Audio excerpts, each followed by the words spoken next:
This is the Metafilmless Podcast. My name is Mike, and you're here today with Corey and Justin, and we're going to be talking about Batman, Superman, Batman vs. Superman, Man of Steel, Dark Knight, and everything that falls in between. Thanks for being here, guys. Hey, thank you for having us. So let's do a little bit of introduction, a little bit of background of where we're all coming from. Like, I know Justin is a very big comic book Superman fan, and I know Corey is a very big animated series fan. So let's do a little bit of introduction so everyone knows where it is we're coming from, because we're going to talk heavy and deep into Batman v Superman, Dawn of Justice, we're going to make more movies, the extended series. It's that colon that worries me, the way they did it. It's saying, and more. I think that was the problem. I think people had problems when VS got replaced with V for some reason. Yeah. I didn't see the point of that. I was just throwing verses. You know they're fighting each other. Yeah, they should have just called the movie World's Finest and dropped the V and Dawn of Justice part. How about Batman / Superman, Dawn of Justice? No. How about just Batman, Superman, World's Finest? I would have been thrilled for that. What, like That comma or space, or just Batman? No, just Batman, Superman, or World's Finest, Batman, Superman. Oh, kind of You're like kind of playing off the original comic book run that DC did way back. Yeah, versus Lex Luthor and the Joker. That was actually like a really good one. Yeah. Well, there's like the Civil War approach, where there's this big word Civil War with Captain America written on it. You could have had the same-ish approach. Dawn of Justice, Batman, Superman. Yeah, it's the Dawn of Justice part I don't like, because the implication is this is the setup movie for a bunch of other movies, which, like, when you go... and Captain America First Avenger wasn't? Yeah, but that didn't suffer as bad, because the first Avenger part was, like the last 10 minutes of the movie when he gets to 2014? Yeah.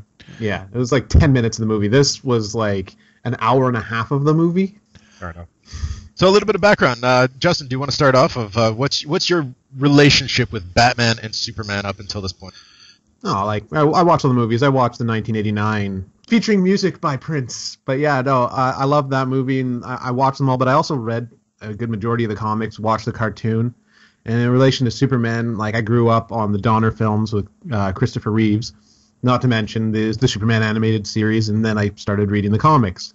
And, like, I really got into the comics when I was, like, actually reading the comics when I was about 17, 18, like, when I started actually having a budget. So, like, before that, like, I got the odd comic dropped on me. Like, the old man had some comics, and he wouldn't let me touch them because they had some sort of value to him. I didn't realize just how valuable all the comics were until I became an adult and could look that stuff up. But yeah, that's my relationship with it. That and the fact Superman, to me, represents, like, a paragon. So when I watch him in films, that's the way I see him. But I also know from conversations with yourself that you see Superman on a much more complex level in terms of his presence in the world, and his presence in comic books, and his presence as a character, whether it be a religious character and so on. So there's a lot of that kind of stuff that you're going to bring into today's conversation. Yeah, well, I wrote a thing in high school as an English project called The Messiah Complex in Modern Media. And that compared Goku, Neo, and Superman to the modern idealisms of the Messiah. Like how Goku brings Krillin back from the dead, Superman brought Lois Lane back from the dead, Neo brought Trinity back from the dead, you know, and like they all died and came back to life. They all had the close friend, and the interchangeableness, the turning back time, you know, and the sacrifice of themselves. Like I wrote this whole long dissertation on it, and when I watched Superman movies. But...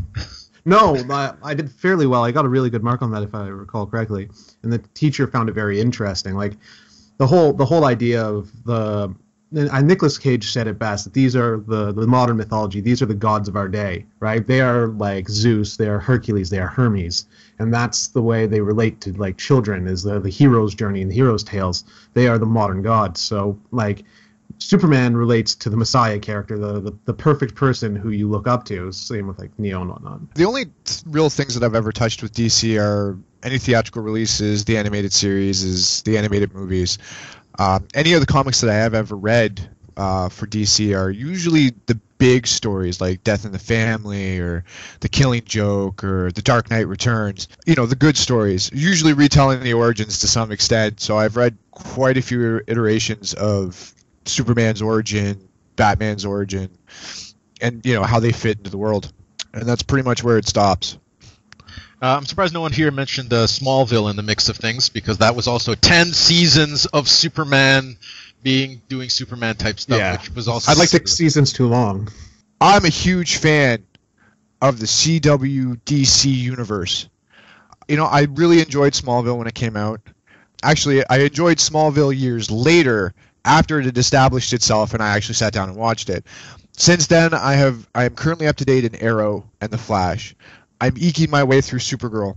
But as it stands, these shows are the epitome of what comic books are supposed to be. They're very lighthearted, and they also had the depth to them as well that you need to tell a good story. We could touch upon this. It's amazing that DC has exactly the opposite success properties of Marvel. DC has a long history of animated successful TV shows, live action shows that go on for seasons and seasons with crossovers and all this kind of thing, and yet complete utter debauchery of their film franchises. Just like a film here, a film there, it flops, it doesn't, they try, they don't. Whereas Marvel is exactly the opposite. They seem to be able to try to make an animated series, it flops after 2 years, so they scrap it, they try a different show. Hulk, then they try Avengers, then they try something else, Spider-Man, and then they try something else. And nothing seems to stick, no matter how hard they throw it. They don't throw it. Every animated movie that Marvel tries to make is terrible and basically doesn't go anywhere. And there isn't, as of now, there's a few Marvel shows out on the ground, but I don't watch them because I don't think they're very good. Yeah, Agents of S.H.I.E.L.D. isn't very good. The only ones that are worth watching are I think the Netflix ones, and even that can be up to debate because it's it is super not family friendly, right? So it's very interesting that DC and Marvel have such opposite ends of the spectrum of their success stories, and yet they're perfect rivals when it comes to comic book successes. That they're both leading the markets in terms of who is buying comic books and what kind of comic books they're buying. Yeah. I myself am very much closer to Corey's book, but even so, I'm not a big comic reader when it comes to DC. I've tried many times to get into it, and I find generally their stories to be non-user introductory friendly. I've tried to pick up the Green Lantern series when it was rebooted. Even the New 52, I found that when I sat down with it, you really needed to have a clear establishment of what was going on prior to reading the comic book, and within few issues I usually get lost and I don't really care about what it is they're talking about. So I've never really been able to get into DC Comics. I find the entry point is not very interesting, and I find a lot of the stories to be very repetitive. So I have read some Batman stories, for example, Long Halloween or Hush, and for the most part it's just Batman beating up all the supervillains over and over again. I don't really see the point. That's Batman though. Batman's got problems. But it comes down in terms that Batman's best stories are when all the villains break out of Arkham and they all come after him, or he has to go after all of them with another integral plot weaved in, usually having to do with a new villain that they're introducing, which will end up showing up in the next big story where he has to fight all those villains again. Superman, on the other hand, all the good Superman stories are origin-based, are always based usually upon his origin or having something to do with Krypton. Well, that's the other thing that we see throughout the films for both of these characters, is that they're both very heavily on the origin-based stuff. We're going to talk about the opening of Batman v Superman again, and how a lot of different approaches just fixate on the origin. Let's say the origin of Batman now in Gotham, and the origin of Batman in Batman Begins, and the origin of Batman in Batman, and oh yeah, there was a whole clip I saw where it showed every version of Batman's parents being shot side by side. I think there was 15 or something like that. It is the most filmed origin, and they had 3 animated. Oh man. Anyway, that's horrible. It sounds depressing. They are the most killed person on film. But Superman is not very much better. My knowledge of Superman, if you connect it all with the animated series and Smallville and the movies, I'm so heavily knowledgeable on the planet blowing up and the relationship between how he grew up and all that kind of stuff. But actual characters and development of story plots and things like that, I'm much more knowledgeable in Batman. But overall, my knowledge of Superman isn't very good because they don't really develop many of these characters. Where's the Brainiac movie? Nicolas Cage, it collapsed. Tim Burton was going to direct it. Kevin Smith wrote it. It fell apart. The Brainiac movie. He was going to fight a giant spider in Superman Lives too, but then they kind of took out that spider and put it in Wild Wild West.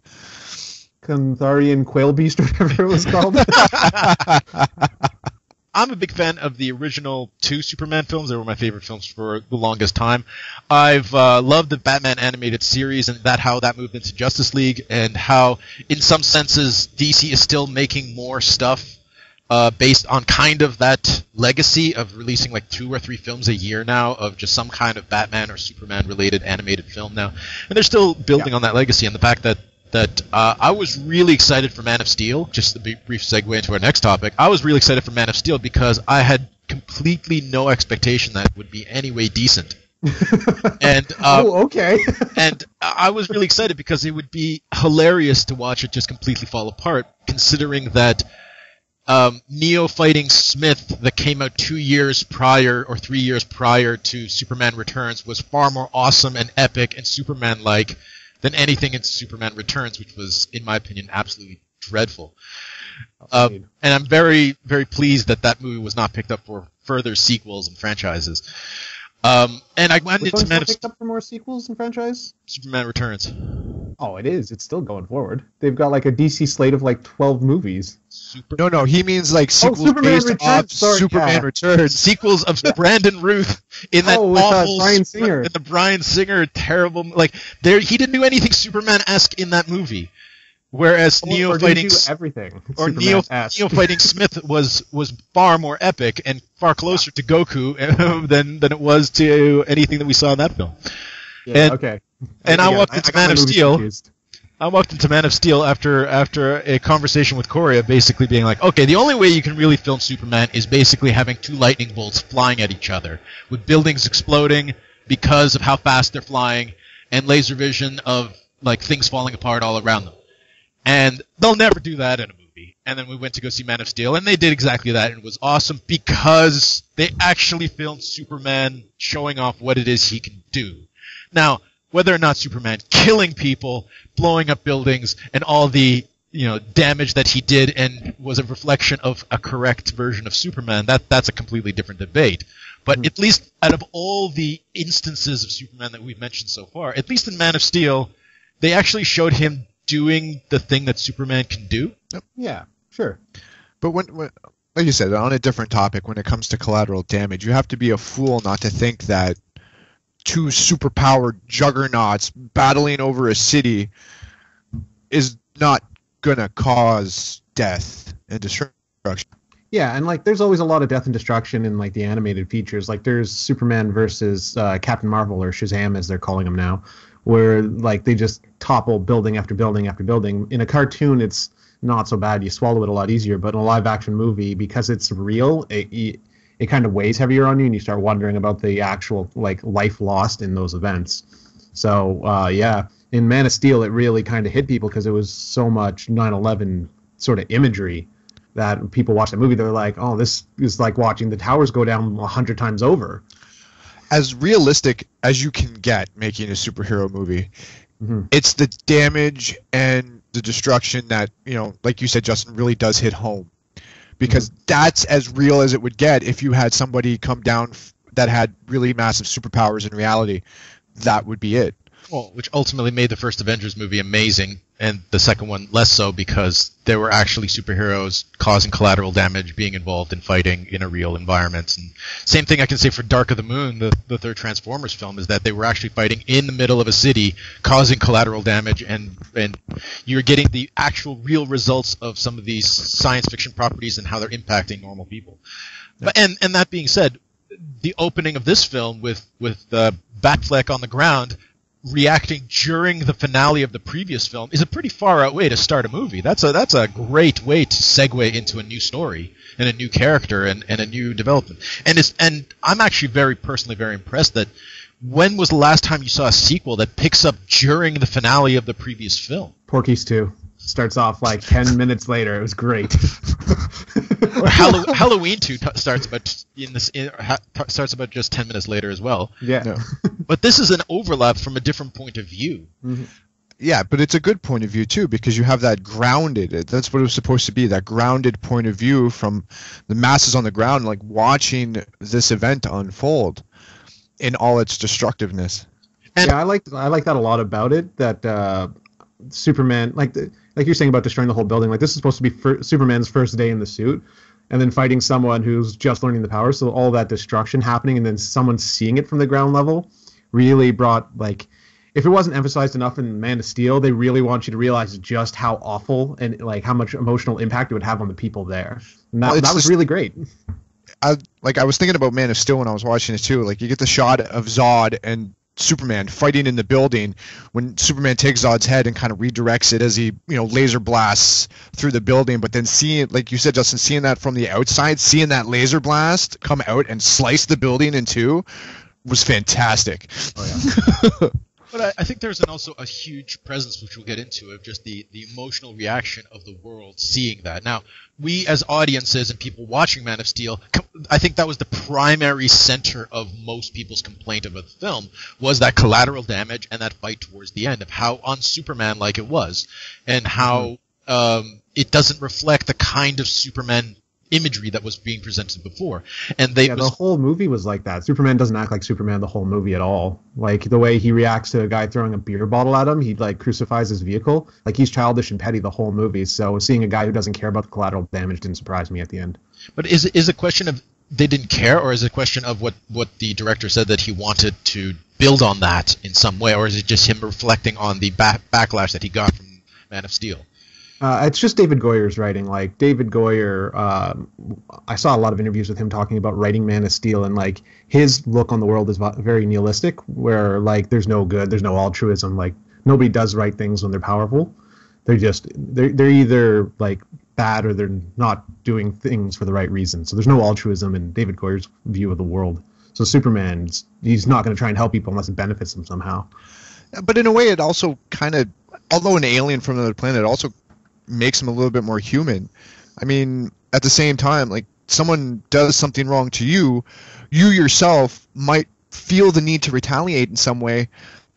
There's going to be questions and the morals that are going to get in the way. And sometimes, just sometimes, there's that one instance where you just snap. And that scene in Man of Steel where he wraps the guy's truck around all the girders and beams is just him acting out to the best of his ability without killing somebody. And the whole thing is he could have picked him up and took him outside and said, listen, buddy, you're done for the day. Go home, go sleep. But like, he's like that. Here's the thing.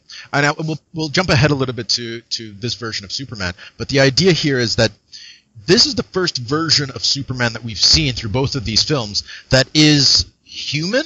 And that's the thing that was never really reflected in any version of Superman prior to this, is Superman is the character, both Clark Kent and Superman, are essentially perfect through every single variation of Lois and Clark, through the animated series, through the Richard Donner. He's a perfect character who has a perfect, strong, clear set of moral standards and principles that he works through.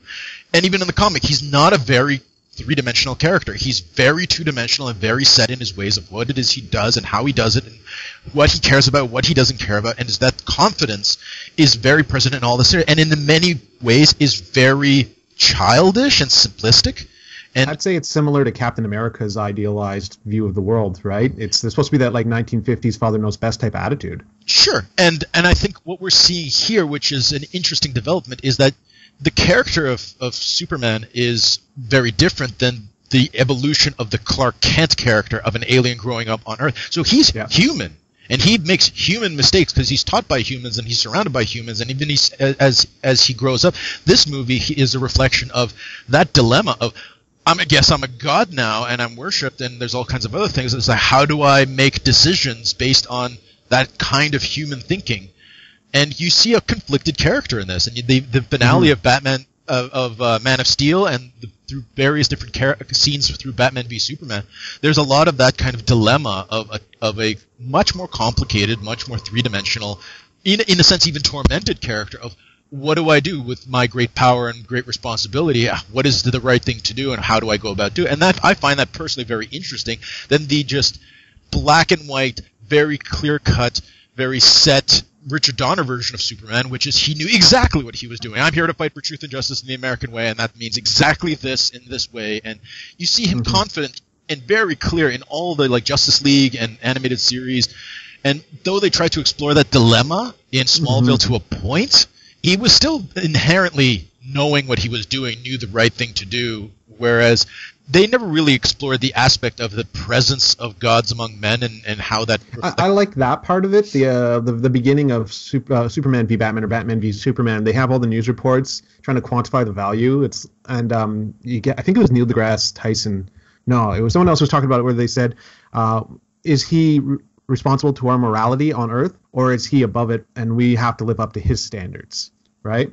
And like they asked that question at the beginning of Batman v Superman, and I thought, oh, we're gonna get like a really moral Superman who's constantly pushing to do the right thing and like talking, but yet again they didn't do that in this movie. They didn't give us a very moral Superman, even though they asked this Superman question: do we have to live up to his standards, or does he have to live up to ours? I believe in one of the original Superman movies, he had a moment where he stood in front of a jury or a Senate and explained to them what he was doing or what he wanted to do. And I know a lot in the comic books and in the animated series, he's had that brush before. This one, they could have really molded a lot of Superman's morals into that scene at the Senate where he comes in and he explains, I'm not from your planet, blah, blah, blah. These are the things that I want to help you with, and I'm here to help you, and really start to flush out his character. What is your mission statement? This is my mission statement. But instead they have him walk in, he stands there, looks dumbfounded, and then all of a sudden, boom, the entire thing blows up. Yeah, that was the most disappointing part of the movie for me. I died a little inside right there. I was looking for like a good, solid, like hero speech. The other aspect is up until that point with the Neil deGrasse Tyson and various other things, there was this buildup of just like, what is he doing here and what do we do and how and that's what that scene was all about. And though it had a kind of breaking point in which they reacted to Lex Luthor and so on and so forth afterwards, and I think that was the point, there was definitely at least a minute or two or three that they could have devoted to a little bit of that kind of depth and exploration that they chose not to do. They could have dropped all the Lois Lane stuff completely from the story. Like they could have dropped her down to just a minor cameo and just explored Superman's ideology and how he was like evolving to be the best he could as a hero. And I would have been much happier with it because I found there was very little of Superman talking in this movie at all. There's just him going, I don't know what I want. Nah. I also found that within Batman versus Superman, it was more of a Batman movie than it was a Superman movie. To me, it was another excuse to retell the Batman origin story in a different way, and with Superman as a secondary character, and hope to God that you just picked up on all the small, little bits and pieces in Man of Steel towards. But here's the thing. Is this not a Superman sequel? Is this not a sequel to Man of Steel? Straight up? I think it's supposed to be, but they drop the Superman stuff almost immediately. But the thing is, you have the setup of things. This is a great sequel to Man of Steel in many senses. Is that they're responding to the movie starts off with humanity's response to the presence of the Superman. You have the lead up of his own dilemma and the reflections of how humanity is dealing with him.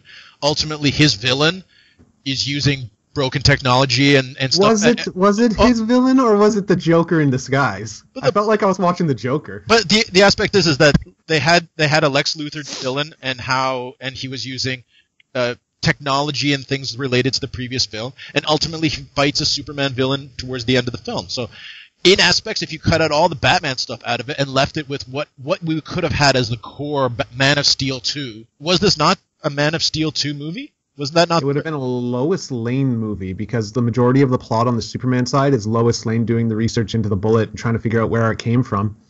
And then it's just like Superman montage of him saving people, him saying to Perry White that he's a bad reporter and he's not going to do his job about writing that whole sports thing. Yeah, he's like, I'm not going to do the job you're paying me for, man. Even though it would take him 5 seconds to write that article and then ask Perry if he can do the other one.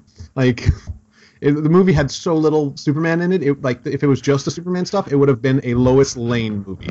And even then, to some degree, you didn't even need Lois in the movie. Yeah. And they shot Jimmy Olsen in the first scene he was in. Because by Jimmy Olsen, boom. Because by the end of the movie, Lex had already figured out all the things that Lois had, tried to figure out. Yeah. So it was everything Lex said to her on top of the building or said to Superman about, getting Batman to do what he was doing, getting him to do what he was doing, getting them to fight and stuff like that, he had already manipulated it all. So what was the point of Lois doing all this anyway? Yeah. Amy Adams has a percentage agreement in her contract. Must be in 20% of the movie. Yeah. You as the viewer need to follow things along from a novice point of view rather than through Lex Luthor's Machiavellian point of view. But that's the other thing, though. Like, as much as this movie was geared towards fans, and there was a lot of fan stuff in this movie. Oh yeah. Okay, there were a few moments where I was in that theater going, "Hey, that's cool," but then I thought to myself, "Does anybody else get this?" Mm-hmm. And you're thinking about the masses, right? Because you want to make something that's for everybody at the same time. But this was totally geared towards a lot of the fans that have a comprehension of the basis of the characters. Yeah, what's the point of putting parademons in that movie? Like that Right? whole Flashpoint paradox scene. They put parademons in it, then they didn't explain what that was. Like, Because they're doing exactly the same thing that the last Avengers film was, by the way, there is a lot of sequels to come, so be patient. This will all make sense, wink, wink, later in time. So what do we call those kind of movies? Because like Iron Man 3, Avengers 2, Amazing Spider-Man 2, where they just set up future sequels. There's just nothing but future setup. Star Wars Episode 7? Yeah, that to a smaller degree, but yeah, absolutely.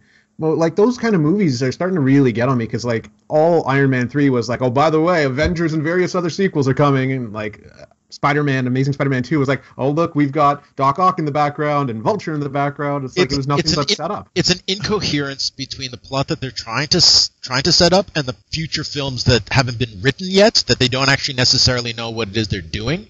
Whereas in a comic book series, you have certain ideas and certain pitches that the writer puts into it because he is planning other stuff in the future that he himself is writing.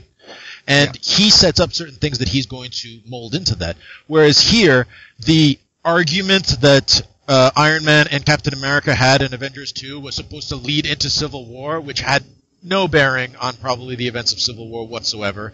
It's all the connections between these films are so loosely based that it ultimately comes down to, because they're in separate productions, they're huge $250 million movies that are written by different people, and the cast just shows up and reads the lines that are shoved in front of them, so they have no idea what's going on either. So the fact that these scripts are written far apart from each other and they don't necessarily reflect, but there's another aspect which I think we talked about in terms of X-Men films, is there's a big part of it of just who cares? Let's just put a whole bunch of stuff that is inconsistent with our current film and that is inconsistent with the last film, because no one's going to care. And they do these kind of things because they just want to move forward. And I'm sure there's stuff in Batman v Superman that conflicts with stuff that they've established with Batman films before or Superman films before, and they just went with it because they didn't care. I just like to say that I'm glad Lex Luthor took the time to carefully design all the Justice League logos for them. Yeah, what was with that scene? Just like Wonder Woman reads your email for 10 minutes. That's literally what Wonder Woman opens the trailers for your next 5 movies. There you go. Which was granted, they're working on a smaller time frame because this movie shows that they're trying to catch up. They really are. And so you get that entire little block of scenes where they're introducing the Justice League, and to be honest with you, I could have done without that. Absolutely. I could have done without the last 30 minutes of this movie. As soon as he's like, no, Martha dies tonight, and he saves Martha, and I'm just like, why didn't Superman save his own mother with Batman? Like, when that scene ended, I was like, great movie, walk out, I'm done, perfect film. Had some mistakes, but I'm all right. And then they're like, haha, Doomsday. Yeah, well, here's the thing. A buddy of mine I went to go see the film with said, I could watch that Doomsday fight for another hour. So there's the contrast. Is that was in some senses the most epic part of the movie, because I'm wearing a Doomsday shirt right now. I hated that ending. I hated it. It was such a fiery passion. But is it because the fan? Okay. Is it because you're a fan of the comic books and you're a fan of the way they did it in the comic books as opposed to the way they did it in the movie? You have to remember they are two separate mediums, so the gloves kind of come off when you translate something into a cinematic vision. Mm-hmm. Whether or not it was Doomsday or not, it shouldn't really matter. The fact that he looked like a Michael Bay, it's not the fact that he looked. The fact that he looked like a Michael Bay Teenage Mutant Ninja Turtle bothered me. Okay, that's what bothered me. The fight scene was pretty awesome, but it was the character design that got under my skin. Would you have cared about the character design at all? Like, would you have cared about the character design at all if they'd never called him Doomsday? If he was just like, I have created a monster. Well, that's what he did. He didn't actually call him Doomsday. He said, this is your Doomsday. Doomsday. Yeah, and then his bones grow a little more during the fight. Like, there's the Doomsday element. If he had just been a generic monster and Superman hadn't died at the end, because if you look if you look at the production, what's his name who plays Superman, Henry Cavill, he's currently working out for the next movie. He's getting fit for the next movie, so they killed him to bring him back. Well, So it was a completely pointless plot because you don't introduce Doomsday without killing Superman. Okay. But why kill Superman in his second movie? Because here's why. Take a novice as like even take myself, never read the comic books. What are the most famous Superman stories out there? Death of Superman. Death of Superman and his origin story. Well, have either of you read Death of Superman? Like actually read it, and then the Reign of the Superman, and then where Superman comes back to life. You have, Corey? I have, yeah. Okay, it's a completely incoherent mess. Like Doomsday goes and becomes a wrestler and fights a couple of guys because he saw them on TV. Like it's an incoherent mess. So introducing that story arc is like you're picking the Death of Superman was a gimmick comic to jump up sales because no one thought they'd ever kill Superman. Because up until this point in the comics, when you killed a character, he stayed dead. He didn't come back. But nonetheless, if you were going to tell if you were to take all Superman stories from every single medium and chart them and basically say what are the most important two, is the origin story and his death. These are the two pinnacles right there of the most important Superman stories that people have heard of, even if they're not really that into Superman stories. Yeah, those are the two people have heard of for sure. Like everyone's heard of the origin story because everyone's seen the Donner version. Like even that's so prolific that the death of Jonathan Kent has wormed its way into other stuff. Like Smallville, Jonathan Kent dies, and then this one he dies. In the comics, Jonathan Kent's still alive. He has never died in the comics. He's still alive in the animated series as well. Yeah. So. But in this version, they decided to go with the Death of Superman. So the idea is, if you took a 1993 version of somebody out there reading the comic books, and you told them, by the way, they're going to do that scene or something similar to this scene, where at the end of the movie they're going to kill Superman fighting Doomsday. They're going to make that into a movie. You know what? That 10-year-old who's reading that comic at that time, or whoever was into it, that's pretty awesome. The fact that they actually took that and made that into another film, of course he's going to come back. That's what we're exploring. It screws up the narrative when you do that, though, right? When Superman dies, it breaks the walls of death and removes all weight of loss. So that's one of the things that I think is really awful in cinema. When you kill people and bring them back, it loses all aspect of its weight. The Death of Superman is something that was from like 1938 to 1996, 97 when he died, I think, or it was the mid-90s. Like we had 50 years of Superman. So when he died, it meant something to us. To do it in the second movie when he's not even set up as the guy who would save a building when it's collapsing. Superman's the guy who saves buildings when they're collapsing. He's the guy with the moral weight that we're all behind. This Superman universe hadn't set him up as the kind of guy we don't want to see dead yet. So killing him, like that would have been like movie 6 in this universe if I were plotting it. And I think you're hitting up on this is a current trend in superhero films, from killing Optimus Prime in the second Transformers film to killing Quicksilver and having no emotional reaction in the second. Yeah, killing off Megatron in the second movie as well, or whatever it was, or third movie. Like, and then they're going to bring him back right away. Like, the idea of killing off a character and then bringing them back removes all weight of storytelling. You're exploring the lack of emotional resonance that's happening in a lot of films. I don't necessarily think this film is leading the wave in that kind of aspect, since so many films are doing that right now. And I think it's creating a certain sense of, when are they just going to bring him back, and of a blasé reaction to it. So I don't really blame this film for doing that, because it's a current trend that is happening in many other films right now. But the aspect that I wanted to bring up is that they actually did the second part of that huge epic Superman story. They did make him fight Doomsday, and he did kill him, and that was epic and awesome to see. Yeah, I didn't mind the fight so much as I just didn't like that. I didn't like that they merged like those three stories together. I thought it was kind of like a pointless endeavor, because like when you do like the Dark Knight Returns, he fights Superman, and then it ends with Superman standing over Bruce Wayne's grave. Even though Bruce Wayne's faked his death and he's coming back in the next story arc, which was not the Master Race, that was the third one, the one with the female Robin. But anyway, like when you do that story, you're doing a what if story in the Frank Miller universe, and you're bringing it into this continuity. And that one had a very like dark outlook on government. So I don't know. It really didn't sit well with me. Like when they're like, we're going to use that as a template for the two of them fighting. I'm like, yeah, I guess I could see that. That's the only real comic where they were like legitimately fighting each other. But even then, they weren't. Go on. But I think you just, with two words that you just said, I think you really hit it on the head. And that's these movies are just what ifs. Yeah. Like the comic books. Like you get Marvel with their what ifs. Like, what if the Avengers lost the Infinity War? Or, what if Galactus actually destroyed the planet? That's essentially what these movies are. They're like, what ifs we combine this all together and made a mishmash or a hodgepodge. Yeah, that's exactly how I feel. Mishmash hodgepodge. But there's another aspect which is very important to pick up when we walk into this movie, is that I wanted to bring this up like right at the beginning of pulling things together and basically saying, look, how many Batman movies are there? There's the 4 Burton series ones, and there's 3 Dark Knight movies. There is one theatrical animated and a number of direct-to-DVD animated. There's the animated series Batman, there's Gotham, the current series of Batman, there's the endless amount of video games, and... he's oversaturated. It's an oversaturated character. Okay, so we walk into Batman v Superman, and there's certain aspects of, do we need his origin stories told in slow motion in exact Frank Miller, exactly the way it was?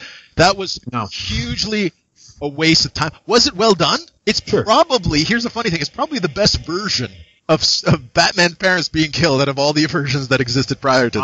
I would have absolutely preferred to see a summation of his career, seeing Jason Todd get killed and Batman being desolate from the loss of Jason Todd, and get this is the origin of this version of Batman. He's been through so much. That would have, I think, been a lot heavier, because everybody knows Batman's parents die. Like, you ask people, like little African tribes with no TVs and no radio, if they know what happened to Batman's parents, and they know he died. Right? Like, everybody knows. But that's my theory too, is that if you don't know a superhero's origin today, within the last decade of these movies making it big, where have you been?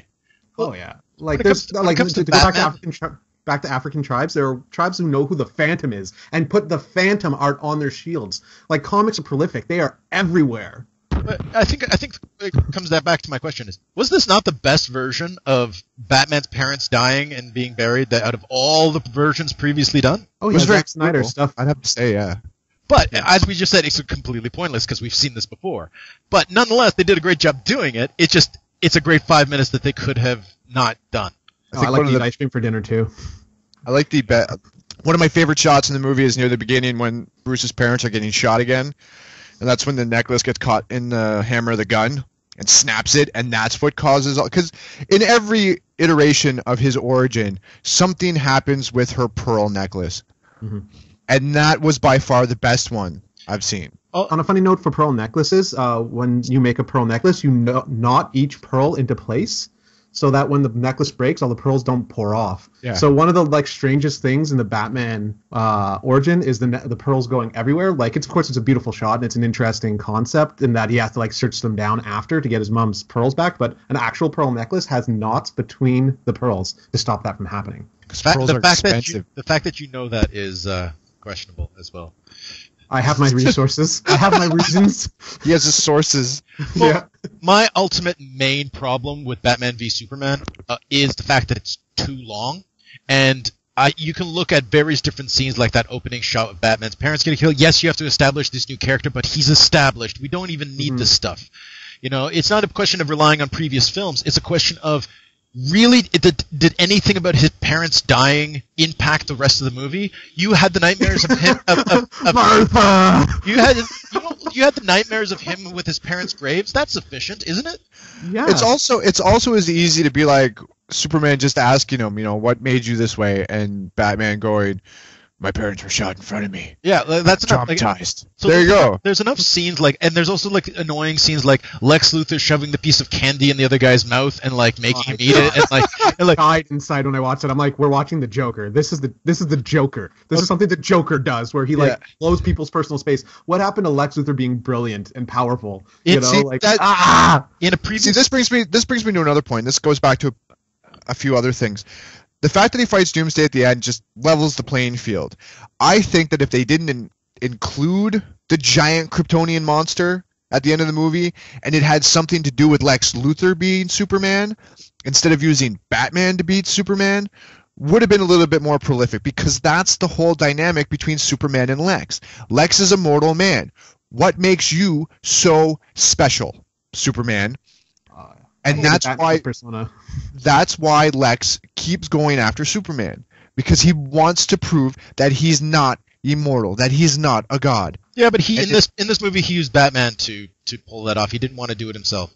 But it would have been better. It would have been better to set up Lex as a villain if he had to beat Superman. regardless of Batman doing anything. Like, you could have still had the whole Batman versus Superman, but then ultimately in the end it comes down to the established villain that they put in the movie. Yeah, but I like him fighting the giant rock creature at the end. I do too, don't get me wrong. Like, I really enjoy that, but I'm thinking of it from, you know, if I were to do it differently and something that I would have liked to see, but I accept what they gave me. But to hold on Lex Luthor for a second, we look back at the last generation of superhero films and villains that are associated with it. And who was the villain from the second Thor film? And who was the villain from the third Iron Man film? And Whiplash. That was the second one. Number 2. The third one was... the Mandarin, the terrible Mandarin. Aldrich. No, Mandarin wasn't actually the villain. There was another character who was the main... no, it was Killian. It was the guy... It was Killian, okay. Yeah, so from AIM. That's kind of my point, is that there's been an ongoing series of, besides Loki, really, all the rest of the villains of the last generation, no one really remembers who they were or what's going on. And I'm sure Thor 3 is going to have some villain in it that no one's going to remember in 5 years' time. And Isn't Thor 3 doing World War Hulk? I don't know. I think it is. No. I'm pretty sure the plot... Ragnarok. They're doing... regardless. Okay, the point is that a lot of these films right now have these unknown villains, where if you ask somebody in 5 years' time who is the villain of some of these movies, no one remembers, because it doesn't matter, because they're so interchangeable and they're so two-dimensional and uninteresting. The thing is about this Lex Luthor is that you will look in the future, you look back at Batman v Superman. If I were to have the same conversation with you, who was the villain in Batman v Superman, it would be like, oh, Lex Luthor and Doomsday. Like, it would be so straightforward in there, not because they're only established in other mediums, but because within this one film, both these characters, both Lex Luthor and Doomsday, made a presence within the film that in 5, 10, 20 years' time, you'll look back at this movie and be like, oh yeah, it was these two characters. Who was the bad guy in Superman Quest for Peace? Nuclear and Man? That's because they did a terrible, terrible job in it, right? They did Nuclear Man, and they had some guy who was like a Lex Luthor knockoff, and then they had some sort of woman who turned into Brainiac. It was so poorly done, so you don't remember. But if you do iconic bad guys, it's easy to remember. The most iconic bad guy, no matter good or bad, you remember them. Everyone knows Doomsday. Everyone knows Lex. Funny that you mentioned Superman 4 Quest for Peace, because what Lex Luthor did in Quest for Peace is exactly what they did in Batman vs. Superman. In Quest for Peace, Lex Luthor takes his DNA and Superman's DNA and creates Nuclear Man. In Batman vs. Superman, Lex takes his DNA and Zod's DNA and creates an Abomination. Yeah, it's the same movie. It's the same plot, and that's not the Superman movie you want to be aping. Not at all. No. I just thought I'd bring that out there just for... I don't remember Quest for Peace, him mixing his own DNA into it. He does. I've just to make sure, I actually had to go back and watch a few snippets of Quest for Peace to make that point. Corey, you are a saint among geeks. Oh, it's such a horrible movie. I don't even mind Brainiac in Superman 3 or the Brainiac-esque, but even then, that was Superman with Richard Pryor. But that's I love Pryor. But that's the thing about like these films right now, is that these villains that they're pulling out, like who was the villain from Ant-Man? Oh, I can't even tell you his name, but I can tell you Yellow Jacket. Oh yeah, Yellow. I can tell you. Oh, right. What was his name? It was just a minor. It was actually Hank Pym's character from the comics. They turned him into a villain. Yellow Jacket is a Hank Pym alter ego. Okay, so I'll ask you guys again in 20 years' time who was the villain in Batman v Superman, and see how much you guys struggle to... You're anyone else but this crowd, you could do that too, but you're talking to the wrong two dudes. Like, Corey and I know this stuff. But here's the thing, though. I'm going to remember Lex Luthor because of the over-the-top Jesse Eisenberg. That's why I'm going to remember Lex Luthor. But does that mean he did a bad job, or does that mean he did a good job? Bad. It was awful. It was Jesse Eisenberg as Max Landis. So like, I was like, what is he doing? It was Mark Zuckerberg as Lex Luthor. See, I'm not a big Jesse Eisenberg supporter. Everything I've seen him in, he's the same character. He acts the same way, and it's that over-the-top, eccentric. There might be something wrong with me, but there might not be. Yeah, that's kind of. Yeah, and I don't like it. Yeah, but I watched the trailer and I scratched my head and I said, "Oh, this is going to be the worst part of the film. Is why did they cast this guy?" And I watched the movie, and you know what? My level of irritation by this character was so minuscule that I came out of the film being like, "Huh." He did not bother me anywhere as much as I thought he was going to based on the trailer. He was actually a very cool and very interesting character, and I was not bothered by the Jesse Eisenberg Lex Luthor version at all. then you are blessed, because I saw this with my brother and my dad, and that was like their primary complaint. Like, my dad's a classic comics guy, and he just like he hated the Jesse Eisenberg version of Lex Luthor. That's And, that's the fans' biggest complaint as well, is Jesse Eisenberg as Lex Luthor. And I want to try to separate myself from that. I just don't like him as an actor, and I didn't really think he fit the part. I think if we jump on the casting aspect altogether, I think there's a lot of casting questions, and I want to throw that out there in the sense of, yes, Jesse Eisenberg, as we picked on that, but in the sense of Batfleck, Ben Affleck, when they announced it, there was a whole huge reaction to it because people like or don't like Ben Affleck, etc., etc. And I kind of watched this film, and though he can easily be said to be the best character in the film and the best acted character, and Ben Affleck did a great job playing Bruce Wayne and Batman, in many senses, he was a poor casting choice, because I feel that, one, Ben Affleck's a very busy guy. He has his own films. He's involved in a lot of stuff. He's super mega famous now, and he's trying to develop a whole other world and career for himself. And the fact that he got intertwined into something like this is not a big precedent in terms of famous actors trying to become entrenched in a bunch of superhero franchises, especially somebody like Ben Affleck. And he loves this stuff, though. This is like his hobby. Like, he has a passion for comics. Him and Kevin Smith have always been that way. And like when he did Daredevil, Kevin Smith made a guest appearance in Daredevil. So it's part of Ben Affleck's hobbies. But even when he did Daredevil, by that point in time, he was already pretty famous. And it's just when we're looking at the kind of career commitments that a lot of these films have doing, if you listen to conversations with Chris Evans and how him playing Captain America is such a burden on his career because he wants to do other things, but he can't because he's busy doing. He's contractually obligated. Yeah, he didn't want to do Captain America at all. Like they didn't do a audition for him because he didn't want to do it. They came. Kevin Feige asked him to do it, and he said no. And then Robert Downey Jr. called Chris Evans, and Chris Evans was on The Late Show talking about this. How Robert Downey Jr. called him and I said, like, listen, we're doing this whole big thing. You're like perfect for it. Come and do this, and that's what convinced him. And like it gives him opportunities because he has gravitas more in Hollywood to do other projects. But you're right, like it does eat a lot of his time now that he's in this huge story arc that he can't pursue his other projects. Yeah, and I'm just surprised overall that Ben Affleck committed to this, especially it's his dream.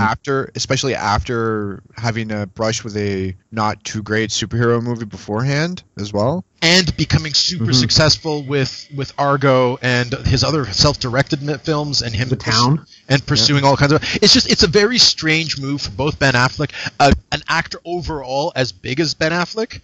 So it would be the same sense as if today, rather than Ben Affleck, it was Matt Damon who was cast in this role. You would kind of step back being like, this is a busy actor who has a lot of things on the go. Why would you be involved in this? And I started looking at actors, there's so many people out there. Like, if you guys ever watched Mad Men, John Hamm was once in discussion to be replacing Robert Downey Jr. as Iron Man, the main actor from Mad Men. And the thing is, you look at his filmography over the last few years since towards the end of Mad Men. The guy's not doing anything. He's a big name, but he's not Ben Affleck big. No, I didn't know John Hamm's name until I looked him up. But he's been tossed around for a lot of different roles. He was tossed around for Batman as well. Walking Dead, he had been talking about wanting to play Negan, the new current villain in the Walking Dead series. Like John Hamm, everyone sees him as the next potential big star. So his name gets tossed around a lot with these sort of things. And yet I had to look up his name because he hasn't starred in anything yet that would get me to know his name. Whereas I know Henry Cavill because he's now Superman, and I didn't know who he was before that. And it's iconic roles, right? Iconic roles create iconic actors. So before Superman, Batman, Ben Affleck was known because he was playing iconic roles in, say, Kevin Smith movies and then Daredevil. So that's the whole Superman curse with Christopher Reeves and George Reeves, is they became an iconic character, and then that's all they could ever do after that. But so I think in some senses, as much as I have a negative reaction to the casting of Ben Affleck, and even though he was the best part of this movie, in some senses I shake my head at it because he stuck out amongst these other actors who were just trying to get into it. Jesse Eisenberg wasn't around 6 years ago, and Henry Cavill wasn't around really before Man of Steel, and same thing with what's her name? We were talking about this, just how intellectual property makes actors big, because we were talking about Arnold Schwarzenegger. He did Terminator, and then he did Conan, which is a Marvel property. A lot of people don't know Conan is currently run by Marvel, and there's all these actors who had done like really nothing and then done iconic properties and then became big after. Yeah. And Amy Adams has become big in her own right and playing Lois Lane, but in the same sense as she's still relatively new on the scene when it comes to acting roles. So it's just a little surprising to cast Ben Affleck and for him to accept the role, and now I feel kind of sad for him because he's kind of stuck into doing a lot of these films for the next little while, and we won't be seeing other Ben Affleck movies, which is what I prefer to be seeing Ben Affleck spending his time and energy. He has another movie coming out. There's another movie he has coming out right now. But that's what I mean. It's just so it's some senses. I think Ben Affleck was almost the best part of the movie and the worst part of the movie because you're watching the movie and just kind of it doesn't work. And I think when we're talking about casting choices, Jesse Eisenberg, Ben Affleck, I think Henry Cavill is a great Superman. I do too. But I agree with you. I really do think Ben Affleck sticks out like a sore thumb within the movie itself. He does. He commands a lot of the scenes that he's in. And you can see where you could kind of mistake it as a Batman movie over a Superman movie because he really does. Like when Ben Affleck shows up as Bruce Wayne or Batman, he really takes charge. And that's the way that I felt while watching it.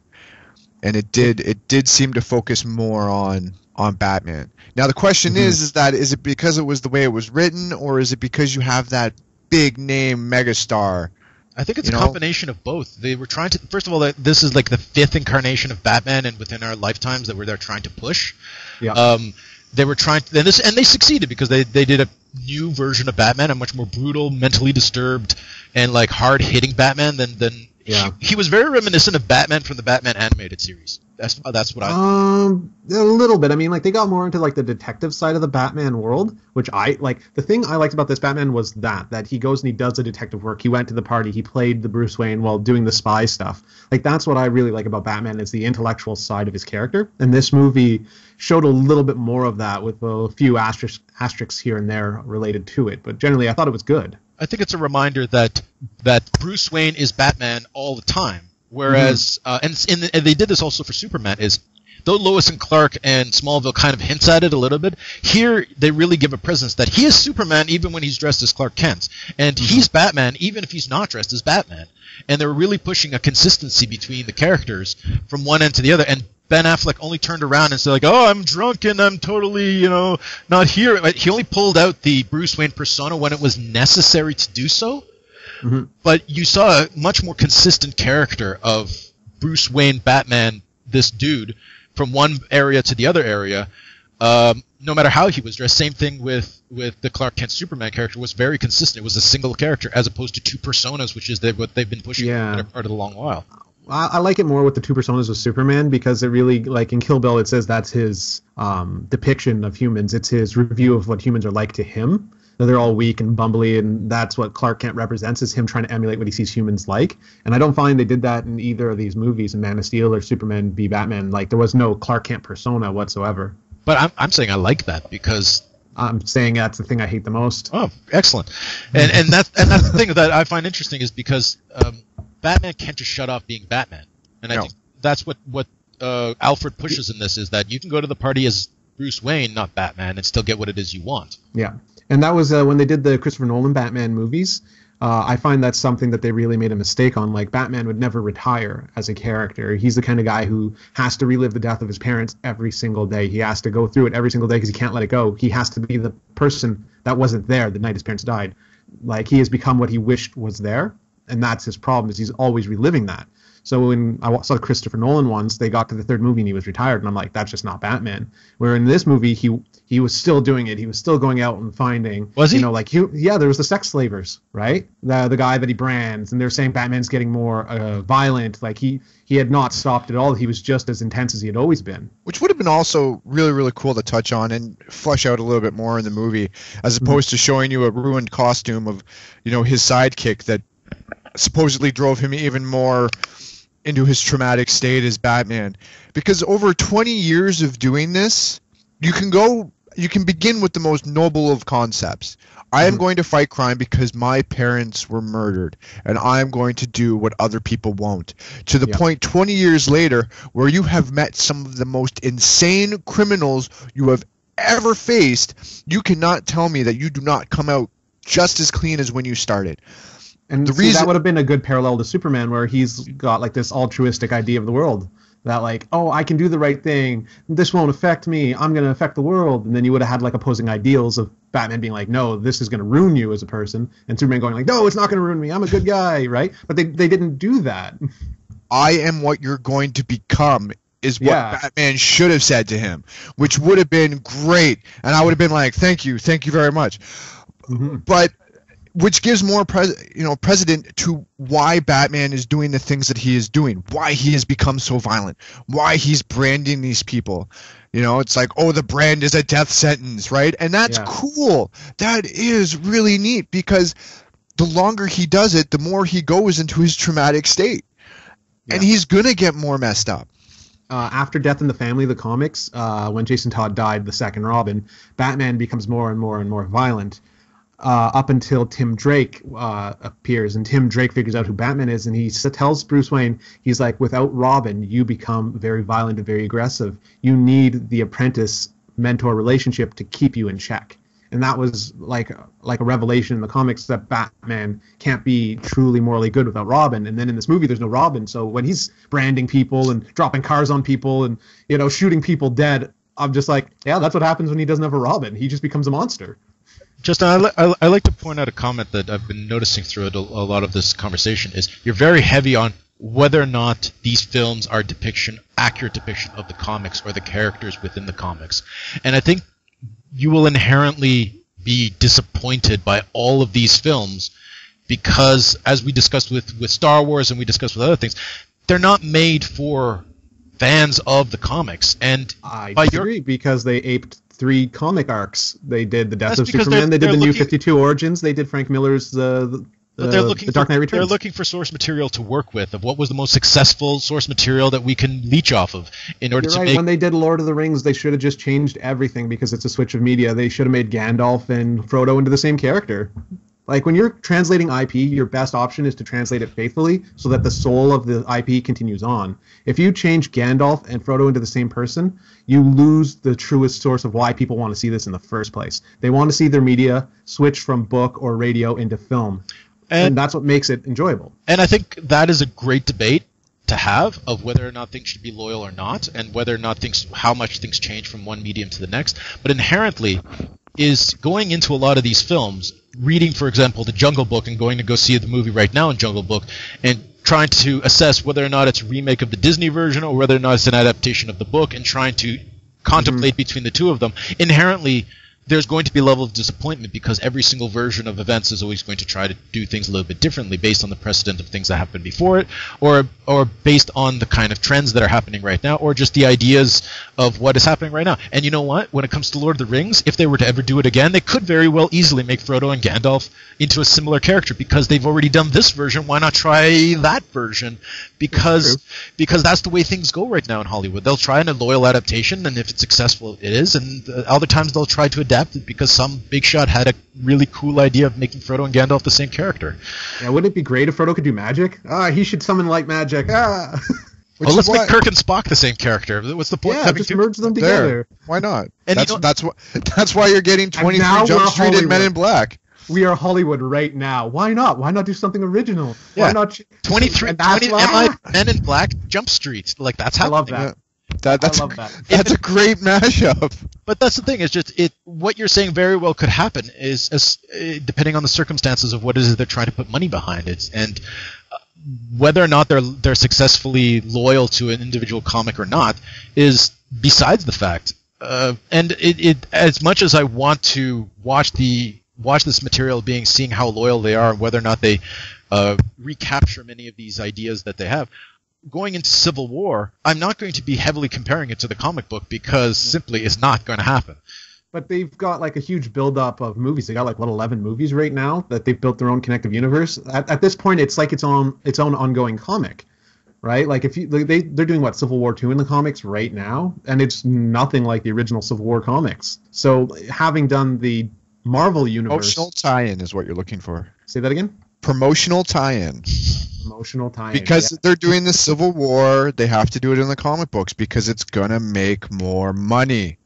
That's true. Name Spider- recognition. Spider-Man had organic web shooters in the film. Suddenly, Spider-Man has organic web shooters in the next story arc in the Man, comic that lasted comic for series. what, like a year? A year in Oh, the no, comics? it That's stupid. It lasted Because the idea of Gwen Stacy and the Amazing Spider-Man 2 was so well brought up with fans, Marvel had to bring her back from the dead. Albeit in an alternate reality, they brought Gwen Stacy back. That's like one of the best runs right now, by the way. Spider-Gwen is the bomb. That's a cool concept. I have to admit that was really nifty. So- But we digress. So back to Ben Affleck and this brutally disturbed branding, kind of street fighting. He's not ninja as much as the last one was ninja. This one is much more like, if you have the scene of the future paradox scene, and also the scene where he's breaking into Lex Luthor's warehouse thing, like the way he's like grabbing guys and punching them and like using their guns and like beating people. This is very brawly, and that's what made me very reminiscent of Batman the Animated Series. Is I found this version of Batman to be much more aggressive. Street. He learned from the street, is I think what you're going for, because I don't know, in a lot of the comic books and some of the animated shows, it shows him actually degrading himself to the point of a lower denizen of Gotham, where he learns from the street, where he learns from the criminal element, and that's where his fighting style came from, which is kind of reminiscent of this one, where you say it is the street fightery brawler type as opposed to the more silent ninja-esque. Look at the way he breaks into the warehouse. I'll drop you off on the second floor, and then he bursts up through the floor and just starts beating everybody senseless. I didn't like that he came through the floor. It was visually entertaining to watch it happen, but like after, it falls apart under critical analysis. Just everything about that, like him going up in the rafters and then shooting down at the guns, and I'm just like, okay, it was fun to watch, but critical analysis, you fall apart, buddy. But if you had done it to the Batman is a Ninja, like the Nolan trilogy, it would have been all smoke and bombs and everybody like disappearing really silently and everything like that, as to oppose of a hail of gunfire while this giant beast of a man is beating on your gang senseless. Yeah, Batman's not like a frontline fighter. He's a ninja, and the ninja way is to hit and run. You hit your move. I think this proves through various different incarnations of Batman. Batman is not like anything. In some versions, he's more like a ninja. In other places, he's more like James Bond with tech gadgets and doing kind of things like that. And at other times, in like the Dark Knight Returns version, where he's just this beast of a beating like adrenaline machine where he can't even think, he just wants to hit people. So depending on the times, and this goes the same for comic books, depending on the time that you're in, the comic books would adapt their characters to certain situations or certain trends that are going on in the world at the time. The reason why Batman is a ninja in the Nolan trilogy, ninjas are cool all of a sudden again. The reason why he's probably a brawler in this movie is because people like the idea of the ultra-violence, and probably has something to do with the whole Daredevil aspect on Netflix. Yeah, I can see that. That and the Dark Knight Returns by Frank Miller, he is wider, he is more of a brawler, and like I said, they were aping that story. So that in that one, he has the rubber bullets on the Batmobile, where he just mows down a bunch of guys. Here he drove the Batmobile through a boat. I hate everything about this movie. I like the design of the Batmobile. I do too. It's a good like adaptation between, again, the animated series, and the Nolan trilogy. I found it looked like the Arkham Knight Batmobile quite a lot. Yeah. And did we like the fact that he was a messed up, disturbed, like having dreams of his parents turning into bats and all kinds of other things like that? Yes, because that's how I picture Batman to be when he's at home alone at night. Because that guy has issues. Having nightmares and freaking out? Dude, his parents were killed in front of him. You cannot blame the guy for doing it. Like, even if he was an actual real character, you can't blame him for really anything that he would do. So the question we have to ask is, does Batman have schizophrenia? I would like to think yes, whereas his Batman persona is probably the more dominant. I also think this Batman is probably psychotic, in the sense that he probably beats people with very little sense of their feelings involved, and he probably acts in a manner that is very indifferent toward the well-being of other people. I imagine he's crying the whole time he does it, just an emotional outpour of feelings, just crying and punching. But within his arc of the movie, him coming to terms with the violent side of himself, watching Superman sacrifice himself, the whole team up by the end of it, you can see that he's starting to feel the way he did when he had a sidekick. Mm-hmm. You know, you pulling can it together. Wonder Woman's bringing him home. Yeah, right. And I like how they're playing on that dynamic, on the relationship between Bruce Wayne and Diana Prince. So quick note on Alfred. Anything worth mentioning in terms of? I just like seeing Jeremy Irons in a movie. That's all. And you know what? He did have a couple quips, but unfortunately, I didn't find them like laugh out loud funny. I found it more cynical funny. Yeah, I think he did a great job of trying to do whatever it is he was trying to do. I like the fact that he was a little bit more present. He's not just the guy who cleans up after him and at home and makes his food, but he's actually like there, like tweaking the stuff and I like fixing how he's the car. Like, tweaking the Batmobile, he's got that whole grease monkey feel to him. Meanwhile, you know, Bruce Wayne is standing next to him in this like nice chic outfit, and that reminds me. I love the Batcave. Yes, the Batcave was stellar, and that's one of the first things I said. Yeah, the I think it's one of the awesome. best Batcaves yet. Like the fact that they have the glass cases and they make sense, the look makes sense. Like this Batcave, even the way he enters as he dives through that like hole in the lake. There's no way anyone could find that unless you're a Batman. Like it's so well done. I like that sort of whole setup.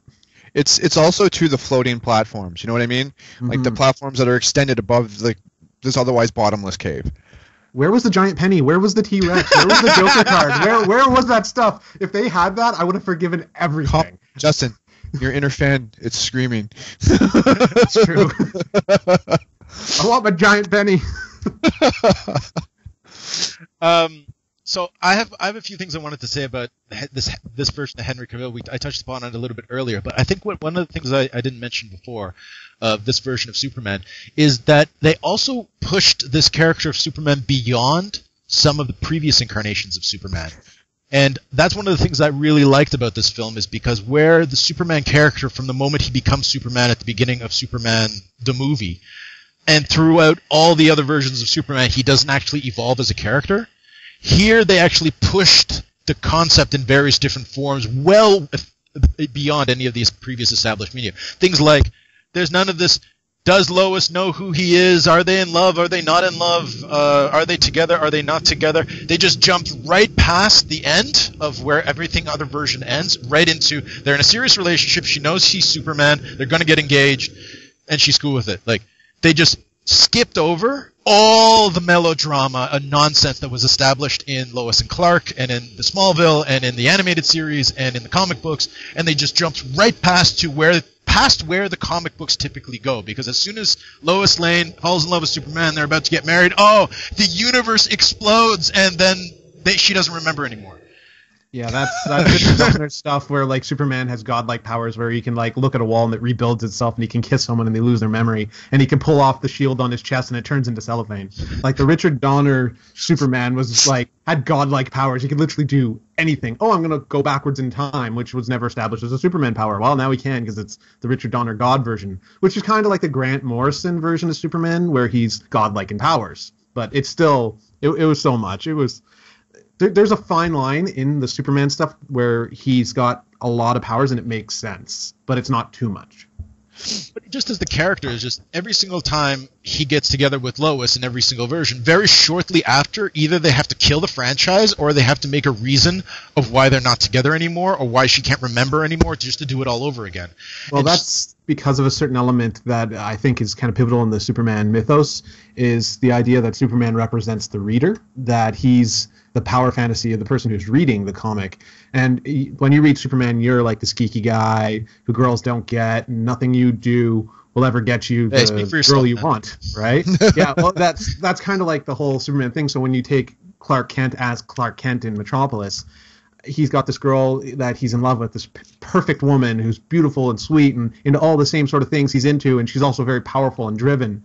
And then he's like, she'll never love me and she'll never like me. She doesn't understand. But if only she knew who I really was, if only she really knew I was Superman, she would like me, right? So he bumbles around and she doesn't like Clark Kent, but she does like Superman. But like he can never let her know because that would ruin the whole thing, right? I've seen this already. Yeah, it was called Lois and Clark: The New Adventures of Superman. They did Clark like Kent 8 seasons of it or something like that, and they got married in season 2, which they didn't end the world and they got married in Lois and Clark. Michael. They went for 4 seasons and they got married in season 3. So yes, they did. They ended Did the they? show. They ended the show very. Well, my point is after, lost. They ended the show fairly shortly after they got together.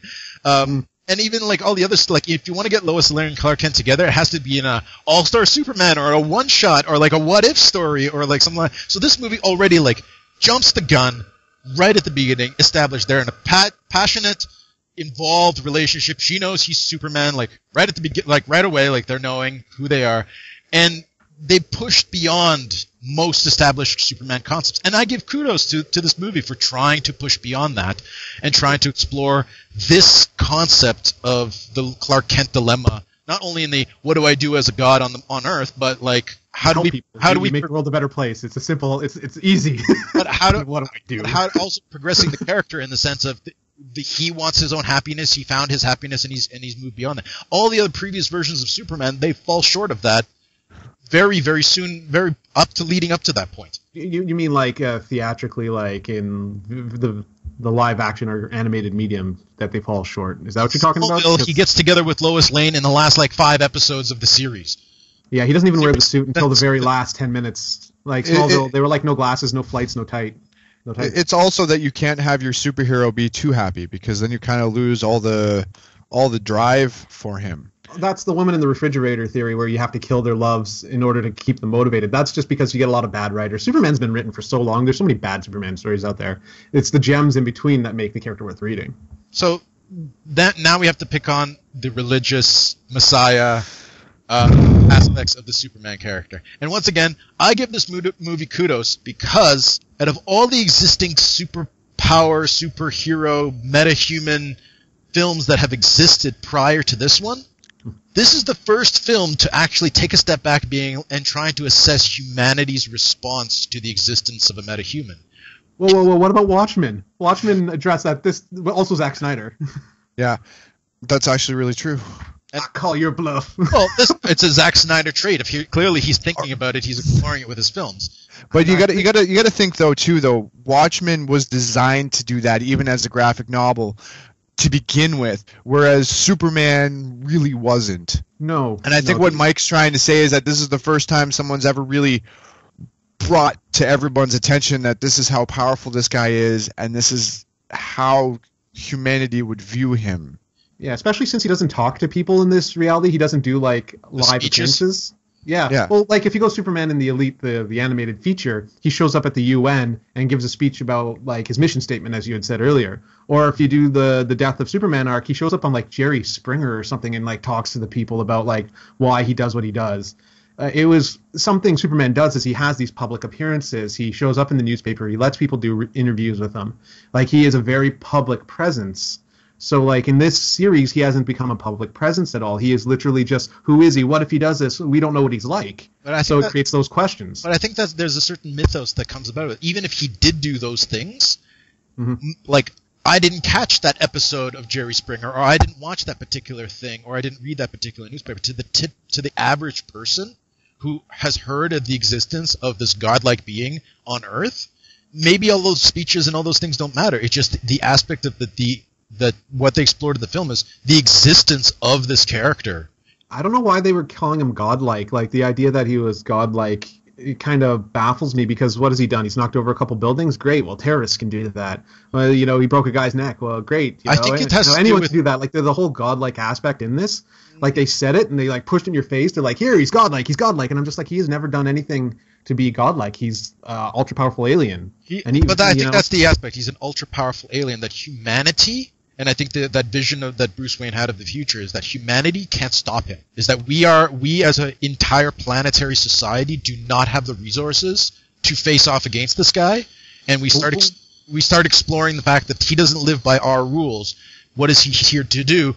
What does that mean for us? And then you have the exploration of people praying to him, like when he brings in the girl from and saves her and brings her to like a group of people, and they all start wanting to touch him, and he's just standing there, and people just want to get near him, And there's the scene of the woman on the house of just reaching up, praying to him and stuff like. It's Zack Snyder does that so well. Like the whole imagery is like he did that in Man of Steel 2, where they had the army there and the sun in the background, and Superman is like framed by the sun, and he is like a sun god in Man of Steel. Mm-hmm. Like that's a very common element that Zack Snyder likes to portray him as. He is a sun god. One of the final shots in Batman vs Superman, after Superman has been killed, while Lois is holding him and Batman's standing there and Wonder Woman's standing there, and they're all like, all mourning his death and everything. All the destruction in the background and the girders have made crosses in the background. So as you look at that, there's just like it looks like Golgotha from the Bible. Yeah, Golgotha. And all the crosses and everything as this, martyr or the savior of humanity has perished for your sins. It's such a dumb way, though. Couldn't he have given the spear to, like, literally anyone else? Here, Wonder Woman, take the spear. I don't have to charge into him in this very second. Well, I think he took responsibility to kill this mutant creature from his planet on his own. So it's not even from his planet. Lex made him on Earth. He's half human. Doomsday was more human than Superman was. This is so dumb. Which actually, if you were to play it from a certain aspect, if you say that Doomsday is more human, wouldn't Doomsday represent what humanity feels towards such an overpowered? So Superman has to kill all of humanity's sin. He's killing sin. He's dying for our sins. I get it now. It's so deep. No, it's not. Oh my God! Someone help me. I'm better. I'm better. But already there's elements of this film, even through the small imagery of that future vision where he appears and a lot of the soldiers kneel to him, and not only Batman's fever dream. Yeah, Batman's fever dream. But like, I think there's an aspect of if Superman went rogue and wanted to enslave the planet. Oh, I've seen this. It's called Injustice, Gods Among Us. They're making Injustice. But that's the thing, is that they're exploring this aspect, and at least with that vision or with that fear of what drives Batman to fight Superman, is there's a certain aspect of we can't stop him. We don't know what to do. If he ever went completely nuts and wanted to enslave the Earth, he could do that, and we couldn't stop him. And I think there's an element of that fear and that presence, not only confusion among humanity, worshipping him, hating him, building statues to him, defacing those statues. It would sever the standard formula by which human history has been developed. The existence of a meta-human is inherently unfair to the dynamic of humanity and how humanity has developed. If Spider-Man, this world has that stuff in it constantly. Like this world has Aquaman, this world has Wonder Woman, this world has the Flash. You've got the Martian Manhunter. They're all hidden right now. They're all still hidden right now. But I think the idea is that you have a movie like Spider-Man. And I was having this conversation with Corey. Is Spider-Man shows up, he saves a few people, and so on and so forth. In the real world, if Spider-Man were to show up, the entire resources of the United States would be hunting him to kill him. Yeah, it's like the scene in the Nolan trilogy where Batman shows up and then all the police have to chase him. They have to chase him. They have to chase him. He is doing illegal things.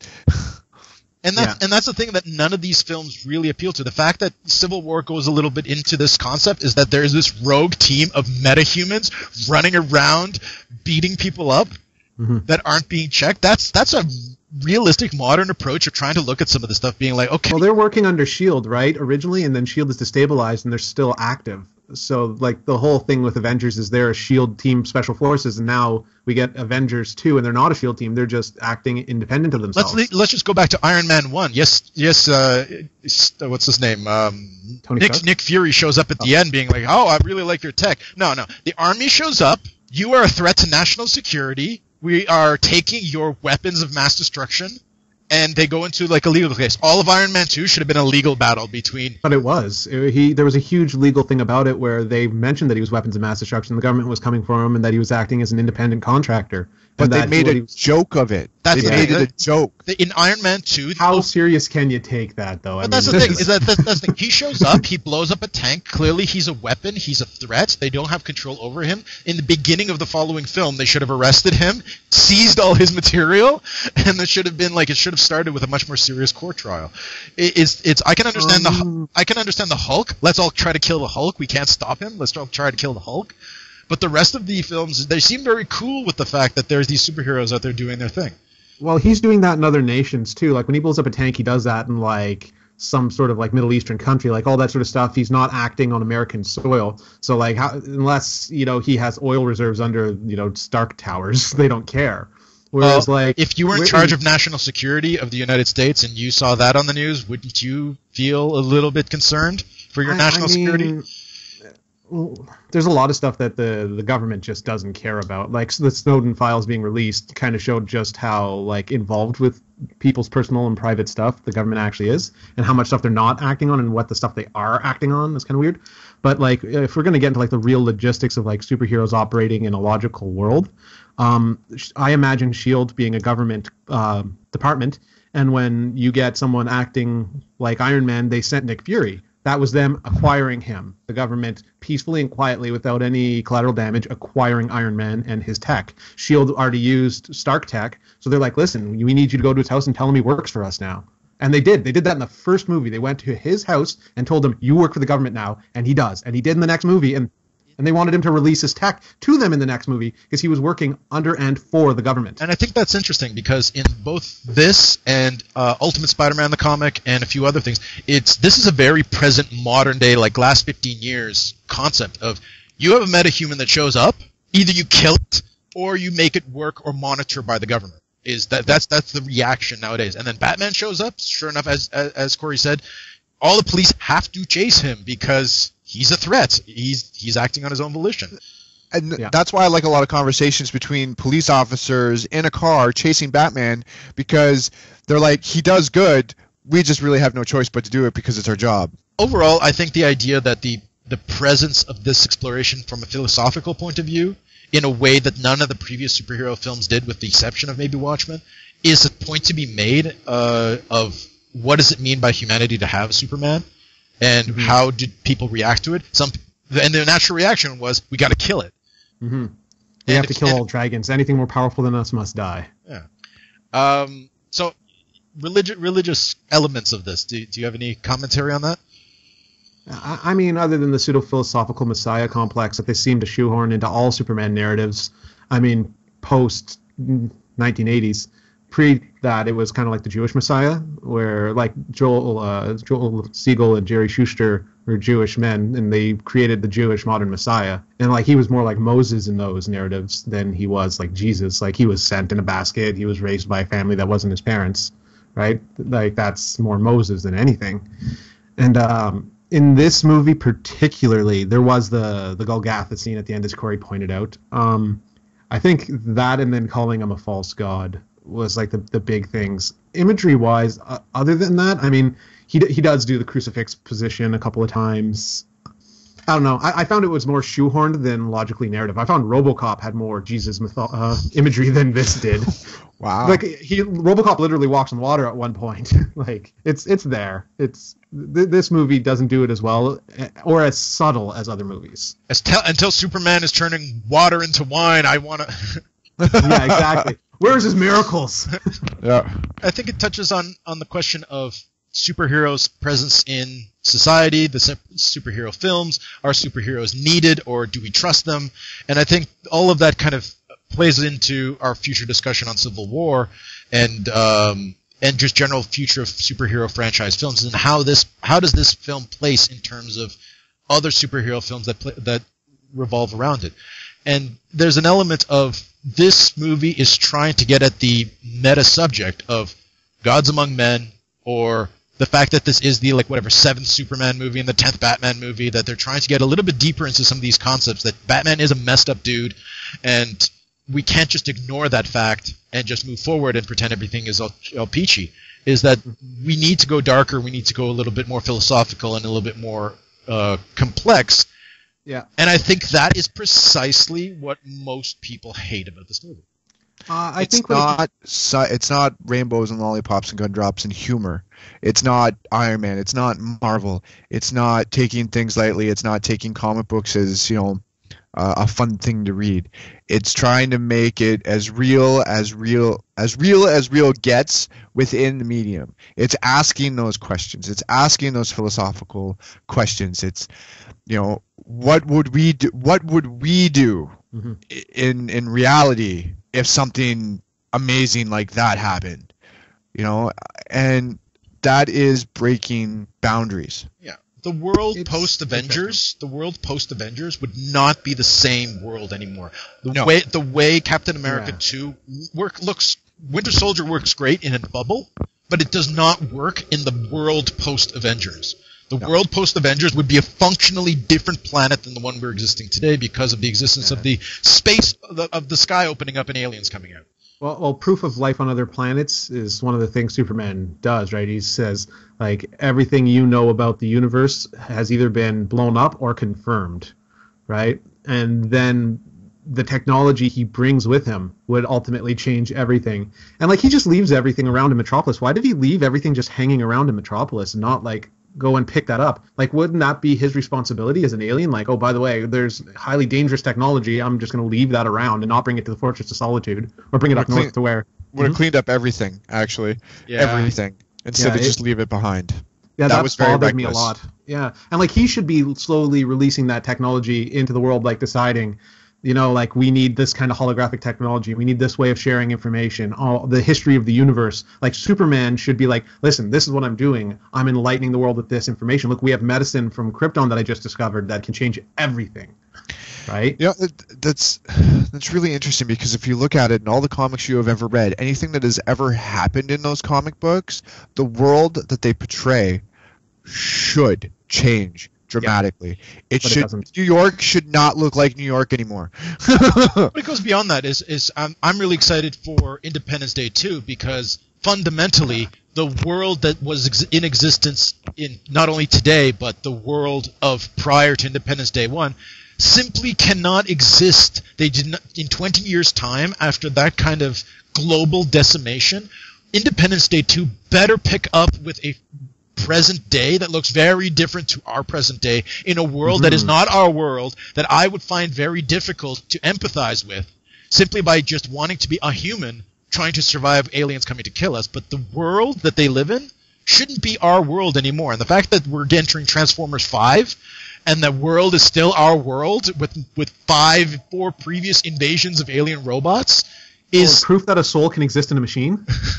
Like, does that not change, like, everyone's perception of reality? Like, in a cartoon, it's like, oh, they're walking robots. But in, like, the real world, these are machines that have souls. This is proof of singularity. That singularity will happen.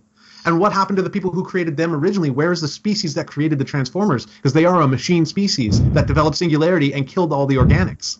No one seems to particularly care about those details. Yeah, but that's the thing, though. These are the details that could make a really awesome movie. Well, yeah. That's what makes... But no one does it. Everybody has to have the ideas dumbed down to a point where everybody can understand them.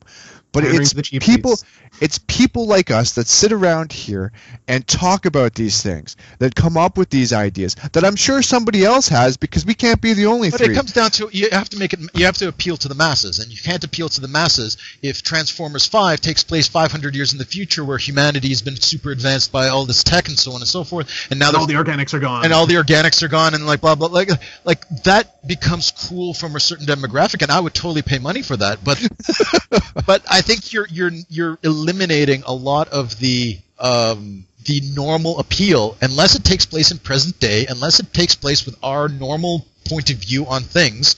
It's very difficult to put yourself as a viewer in the point of view of, okay, so aliens have already previously decimated the Earth, and I am now part of this post-apocalyptic nonsense, blah blah blah blah blah, and you have to appeal to that. Well, I don't mean like our future. I mean like the Transformers came from a planet where they were created and they reached singularity and became the primary species, and then now they've come to Earth. And the question that is begged is, will they do that to us next? I think there's a lot of philosophical aspects to be explored in terms of what humanity would do to react. And this film and Watchmen at least try, and I think that's Alan Moore. Alan Moore is good at that stuff, asking those questions. So Watchmen asked those questions in a deep, insightful way, and I think that affected Zack Snyder for this movie because this seems like a very logical follow-up to Watchmen. Yep. Like like Watchmen asked the questions of, is there a Superman? And even in Watchmen, he says, I didn't say there was a Superman and he's American. I said there's a God and he's American. Right? But I think that's another reason why people probably don't enjoy the film is because of those questions that were asked in the movie because people don't want to deal with those questions. People just want to be I don't want to face entertained. reality. Exactly. Well, it's It's the same with Watchmen. It's the same with Watchmen. People don't like Watchmen because of the questions that it begs for people to ask. Yeah. The movie fails because it asks those philosophical deep questions that people don't understand or don't want to deal with, but passes because it asks those philosophical questions that people actually want to answer or think about. That's deep. It was so deep, I think contradictory. Maybe, but I am in no way a philosophy student or have studied philosophy, so People go to see superhero films. They want special effects. They want lighthearted. They want violence, escapism. And when film like Watchmen or this goes too dark, too serious, takes itself too philosophically, like the Matrix movies did and other things like that, it's people stand back and look at even Cloud Atlas. People take a step back being like, oh, I don't understand, it's too complicated. Or it's stupid. People look at the Matrix films and say, "Oh, it's just stupid," and they can't really reiterate why it's stupid. They just think because they don't get it, it must be stupid.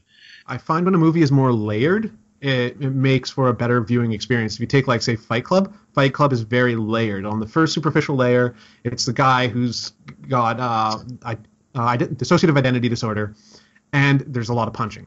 He blows stuff up at the end, Sure. right? But then you start going into the layers of what is anarchy, what is chaos, what about government control, what am I as a person? It starts going layer after layer after layer. I think that's why there becomes more for each person to take in. There's a superficial layer, which I don't think Batman v Superman did. No. Like, it tried to be a punchy movie, but then it came right out and it put it in your face and held it up to your nose and said, "We're trying to be deep here," and that insults the audience. And I think that's exactly the failure of the film, is that its layers are poor.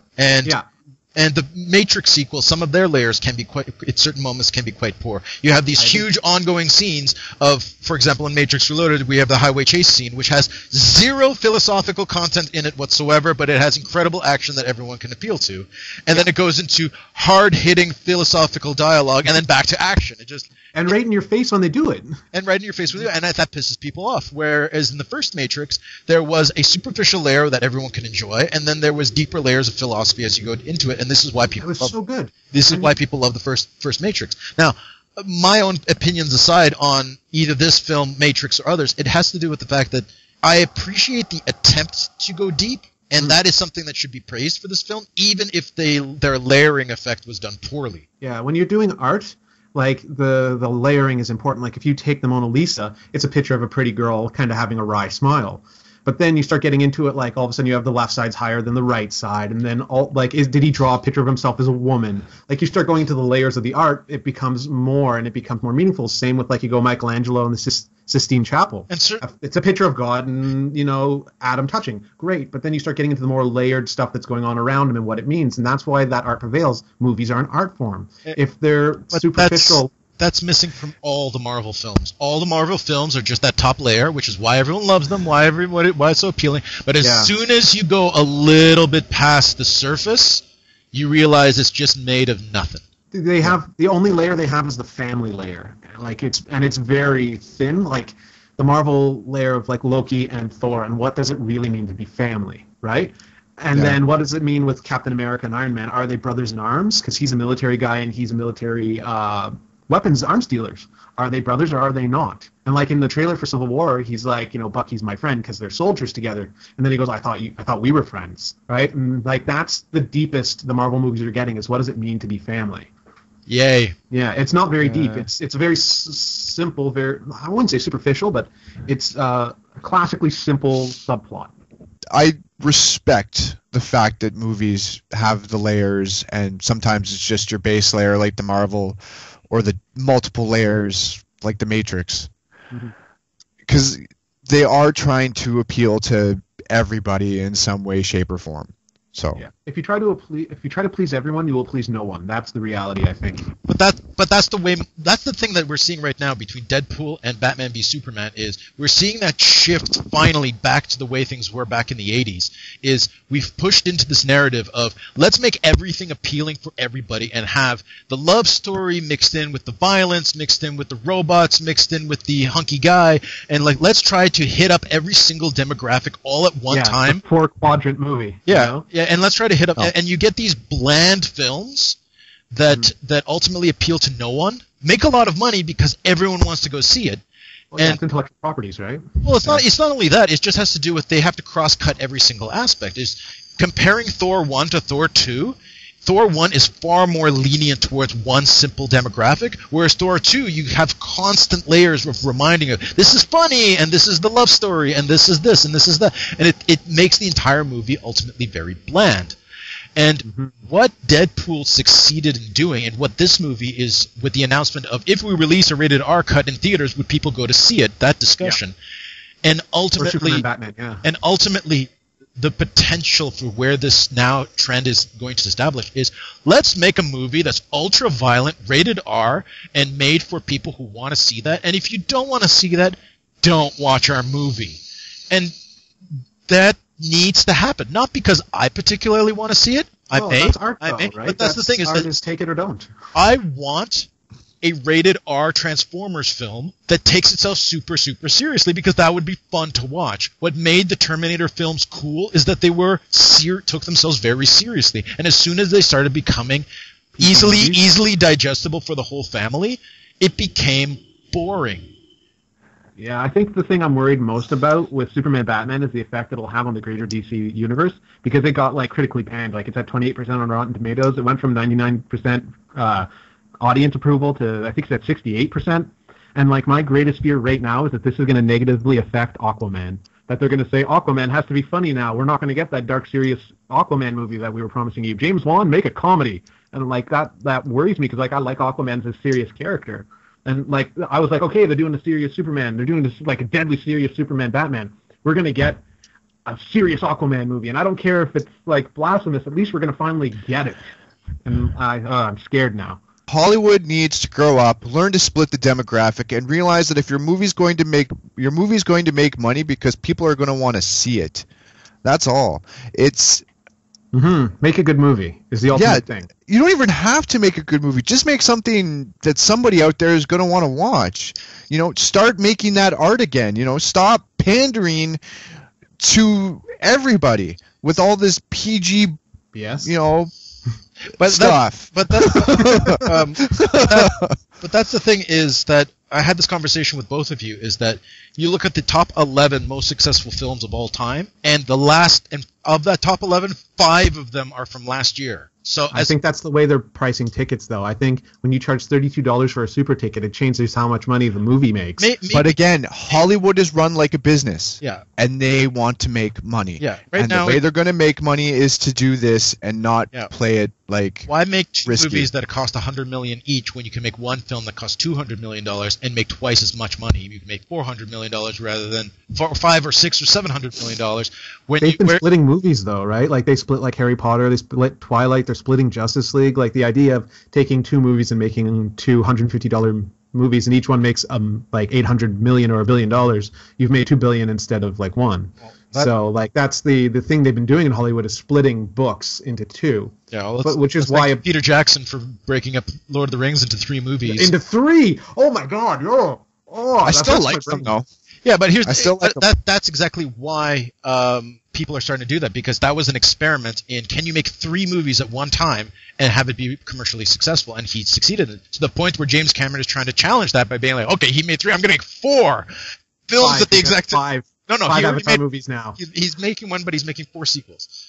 Oh, is that how it works? I just heard 5 Avatar movies the other day, and I was just oh my God. There's the one that's already out. Okay. Is that how that works? Trust. Yeah. And he's making 4 sequels at the same time. So he's doing the Lord of the Rings thing, but he's doing 4 of them rather than 5. Now, to be fair, no one out there trying to make their cinematic universe is trying to do what Peter Jackson and James Cameron is trying to do, with the exception of maybe Disney with Star Wars. But even then, they kind of technically the multiverse, not the multiverse, sorry, the Marvel Connected Universe is 11 movies in one series, right? You do realize that cinematic universe is just a fancier word that people can digest rather than say the word franchise, right? Or sequel, just yeah. Yeah, but then again, we're going to go see Doctor Strange later this year, and of course, so ready. Our cumulative knowledge of all existing Marvelness from the comic books or from the existing films will be worth zero walking into this film. So as much as you want to call it... They show the car crash. They show him with the hands. Like, it looks like Doctor Strange, man. I'm collecting Doctor Strange right now as a comic. It looks like a Doctor Strange movie. Sure. But here's the thing. You may call this the 19th movie in the series, but ultimately it's not. In what sense? It's not the sequel to any of the established. It's not the sequel to Civil War. Yeah. It's just an in-universe movie. Sure. That's all it is. It's not a sequel. It's just an in-universe film. Yeah, and I would say from what I've seen of Civil War, you kind of had to have seen Ant-Man and Avengers 2 and some of the Phase 1 films in order to follow what's going on with this upcoming film. But that's what ultimately makes Civil War probably a more interesting film, whereas Ant-Man in and of itself was much weaker simply because you only felt like you needed to see it for future films. I was watching Captain America, the 1944 serials the other day, the black and white ones. I have them. They're fantastic. And each episode is a 45 to 50-minute movie, right? And while I was watching that, it dawned on me that we've returned to the age of the serial, where each theatrical movie is a continuation from the last one, and it's just an ongoing series. Come back next week with 25 cents to buy your popcorn and your seat and come and watch the next part.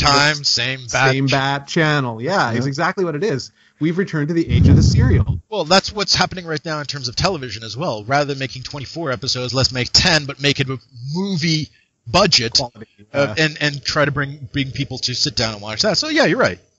But what does that mean ultimately, coming back to your question of what does this mean for the whole DC expanded universe? How much at this point in time will Suicide Squad be altered to reflect the theatrical results of Batman v Superman? Probably not very much, because the movie's probably already finished. And after Batman vs. Superman, they went back for reshoots, and there was rumors that they were punching up the comedy because people said Batman vs. Superman was dour. Yeah. And that all the jokes were in the trailer, and then Jai Courtney said, that's not true, he just got like an extra amount of money and blah, blah, blah. But who knows what's going on behind the scenes, right? But yeah, they've done reshoots since the negative reaction to Batman vs. Superman. So already Suicide Squad may suffer from what we were going to see versus what it's going to be coming out. Which is another downside, because then you get a completely different movie than what you expected. Something easily digestible. Something that could have been really good, but now is a hack job. Yeah. The alteration because of the Deadpool and Superman effect, right? Deadpool said people want comedy and ultraviolence. Superman said people want more comedy and less seriousness, right? So, and they were talking about punching up Suicide Squad, getting David Ayer to punch it up to more R-rated, and he said, well, my story's not conducive to that, but maybe the sequel could be, right? So already the Deadpool and Superman pressure is there. I think that's part of the aspect of, is Hollywood moving too quickly for its own good, in the sense that a film comes out that changes the status quo, and then a few months later you go to see another film and you're like, I've already seen this, or this is not meeting the bar set by the previous film just a little while before. And you kind of no matter what comes out this year, nothing's going to beat Star Wars in terms of box office results and what people responded to it and so on and so on. It's just not, that reaction isn't there. How much did Star Wars make? It is $2.0657 billion. No way. That's awesome. It's still 120 million short of beating Titanic.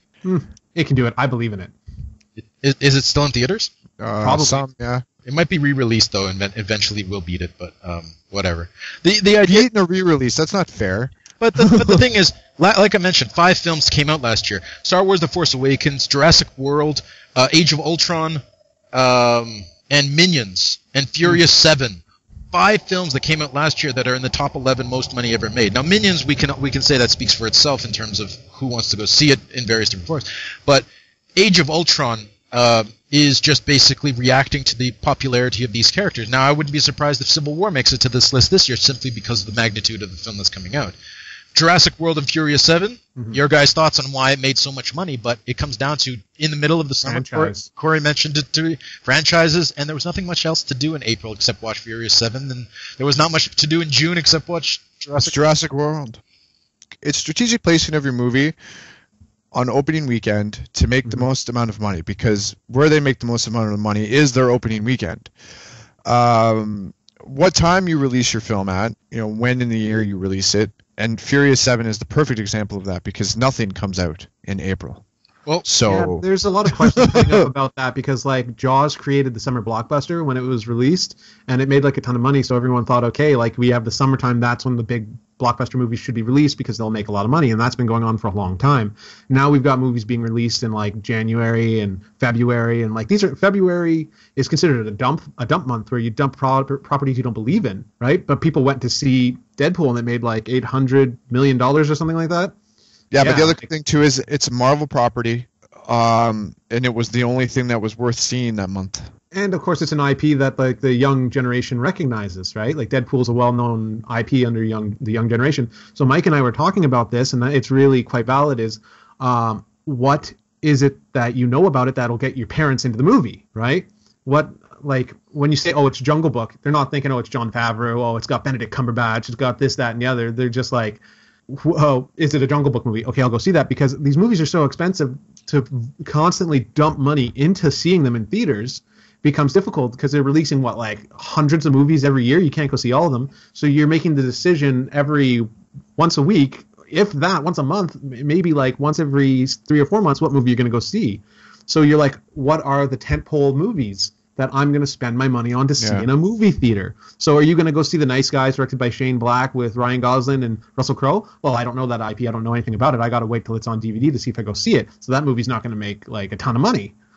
And that's the even thing, if it's really good. Even if it's really, really good. The Tom Hanks Steven Spielberg movie, where you don't necessarily know or care what it's about, it looks serious, and it's Tom Hanks and Steven Spielberg. Hey, let's go see that, because I've seen Tom Hanks Steven Spielberg movies before. It's got to be good, right? And it made a ridiculous amount of money. And so, like, I think that's why these comic book movies are making a lot of money, regardless of their quality. Is just, oh, is Superman in it? I like Superman movies. Let's go see that, right? Oh, is Batman in it? Oh, that's Batman and Superman? Well, of course. Well, but to be fair, Zootopia is making ridiculous amounts of money, and that's not existing IP. It came out March 4th, and right now it's number 37, most successful film of all time, whereas Batman v Superman is 47. So, but isn't Zootopia Disney though? Yeah, it's Disney and anthropomorphic animals. So there you go. It's just basically feeding the money right out of you. Yeah. As soon as Disney's like, look, animals that talk and move around like humans, give us money. Well, that's it. Animals have feelings. It's the Pixar effect too, right? Everything has feelings. People love furries. It's true. It's true. So to kind of pick up on this like DC release schedule in terms of it's being rushed and all that kind of stuff. From my understanding, I need to say this because this is a reflection of our key topic. Here's what I think happened. They made Man of Steel. They were going to make Man of Steel 2 and put Bruce Wayne in it to kind of help build up their cinematic universe. I think there was going to be a Man of Steel 2 come out last year, but then the internet took Bruce Wayne being in Man of Steel 2 to Batman being in Man of Steel 2 to the film becoming Batman Superman, the movie. And ultimately, the internet changed the movie, and when the internet started to promote that this is going to be the Batman Superman movie, ultimately that pressured the creators of Man of Steel 2 to change the movie and ultimately shove Wonder Woman, Aquaman, and set it up for all these sequels in Justice League and so on and so forth. Now, is that an accurate interpretation of what happened? Sounds like it. Because the internet nowadays has a very good chance of changing your direction of what you're making. Yeah, that's something I've heard a lot of in the modern day, talking about how the internet has changed Hollywood. With Fantastic Four, Fant Four-Stick, the director there having his explosion. A lot of directors were like, when I started, if the internet had existed, they're like, I wouldn't have a career because I would have vented on the internet, right? And like vice versa, you've got the fans and their reaction and what they're saying. Like when Alex Proteus did The Crow and Brandon Lee died, they started doing like the sequels to The Crow, which is a comic book property. And then they were like, well, how do we do a sequel to The Crow, City of Angels? Well, guess what? They went online and asked the fans what they want from a sequel. The Crow, City of Angels was like a fan vote movie. And like, I don't think Crow, City of Angels was all that good, although there is a director's cut that's much better.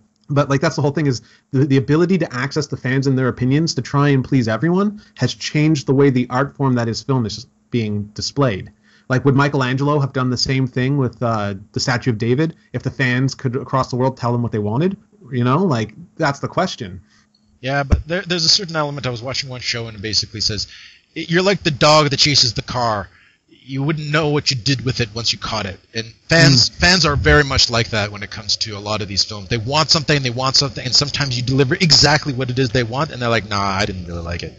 That's the quote, eh? Place. You know, so it comes down to what is it that you want to see from a film. Do you need to reach out to the fan base and ask them what they think of it? Ultimately, to say, you know what, that's a really stupid idea. Let's go with this anyway. And people go, oh, that was amazing. Why, we totally didn't see that coming. And so there's a certain sense of Hollywood fan sourcing and trying to appeal to the fans and trying to appeal to popular opinion. But there needs to be a little bit more audacity of being like, you know what, people don't know what they want. We need to tell them. Whatever happened to the auteur, the artist who made his art based on his singular idea? Like, that sort of stuff doesn't happen. Like, the closest I've seen, well, yeah, it's the money, right? The closest I've seen to the auteur making his narrative is, like, the comics. And I mentioned Max Landis earlier. He talks about when he writes a script, how nothing he writes remains holy. It gets changed. The director changes it. Everything changes to the point where his original screenplay is no longer reflected in the final film.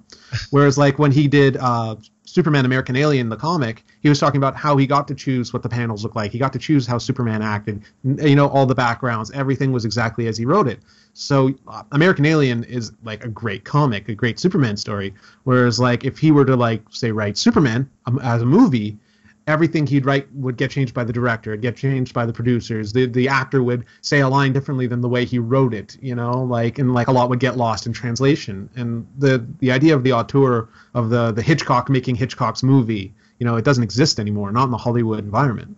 And that's exactly why I have huge faith in James Cameron making 4 films with his own money, because you're going to have a very short list of producers at the beginning of that movie, and those producers know better than just to give James Cameron full reign to do whatever he wants, because he's proven that under his own guidance, with his own money, and his technology of his own cameras that he invented, he can break box office records in a manner that no corporation can. Yep. So yeah, I believe in Cameron. A lot of people do. Yeah. Best sequel guy ever. Aliens, amazing. Terminator 2, jaw-dropping. I just wish he had done that Spider-Man movie that he had promised me all those years ago. Yeah, but here's the thing. People may talk about Avatar and how Avatar may have not been that good, but you know what? It took a lot more of your money than other movies did. Sure did. Can you tell me the name of the bad guys in Avatar? No. Right? Yeah, that movie is highly forgettable. The only relevance is that it created 3D. The movie is an incredibly forgettable film. And yet it made more money than any other film. And man, gimmicks come and go. Well, I don't think James Cameron too. needs to prove that he's a fluke, since he did it twice. Well, I mean, just that movie itself is highly forgettable. The rest of his stuff is genius. So, looking at the release date schedule, I have some thoughts of. Okay, so they introduced Wonder Woman in this film, which we haven't really talked to. They shoehorned her in, and it kind of worked. I wouldn't say it was particularly troublesome to have her show up at the end of the film. And I like her more than I like Batman in the movie. Like, a lot of people are like, oh, Batman's great. Batman's the best element in this movie. I think that Wonder Woman's the best element in the movie by a lot. Like, the way she moves, the way she talks. It's the best live-action depiction of Wonder Woman. It's better than the Justice League War? Justice League War, I think, has the most naive and idiotic Wonder Woman I've ever seen. She is pretty, she's pretty bad, eh? She's pretty out of touch. Whereas, like, this version of Wonder Woman, as played by Gal Gadot, is very smart. She's very savvy. And she's sexy. She's all over the place in all the right ways. And then when it came to the fight, she was ready for it. She had the sword. She used the lasso in an intelligent way. It wasn't just like, oh, now you need to tell me the truth. She's like, no, I'm going to wrangle you. I got powers. It was great. And ultimately, do you want to now see a Wonder Woman movie? Because yes! And that's the next movie that's coming out after Suicide Squad. So June 2nd, 2017. So you know what? They set me up. I'm eating the cake and drinking the Kool-Aids because they set it up for me to do that. Now the question is, that was a great analogy, by the way, eating the cake and drinking the Kool-Aid. Eating the cake like and drinking that. the Kool-Aid. Yeah. But If they serve it to me, I'll take it. But the question that scratches my head is Justice League Part 1 in November 2017. Now, the question that I have on this is, rather than seeing it as Justice League Part 1 and Part 2 as two halves of one film, do you simply think it is a Justice League film, and then there's going to be The Flash, and then Aquaman, and then some other film, and then Shazam, and then in 2019 we're going to get Justice League 2, which is just here referred to as Part 2? Do you think Part 2 is the second half of Justice League? That doesn't seem to make sense. It seems to me that they're not releasing them like a year apart? No, 2017 November and June 2019, a year and a half.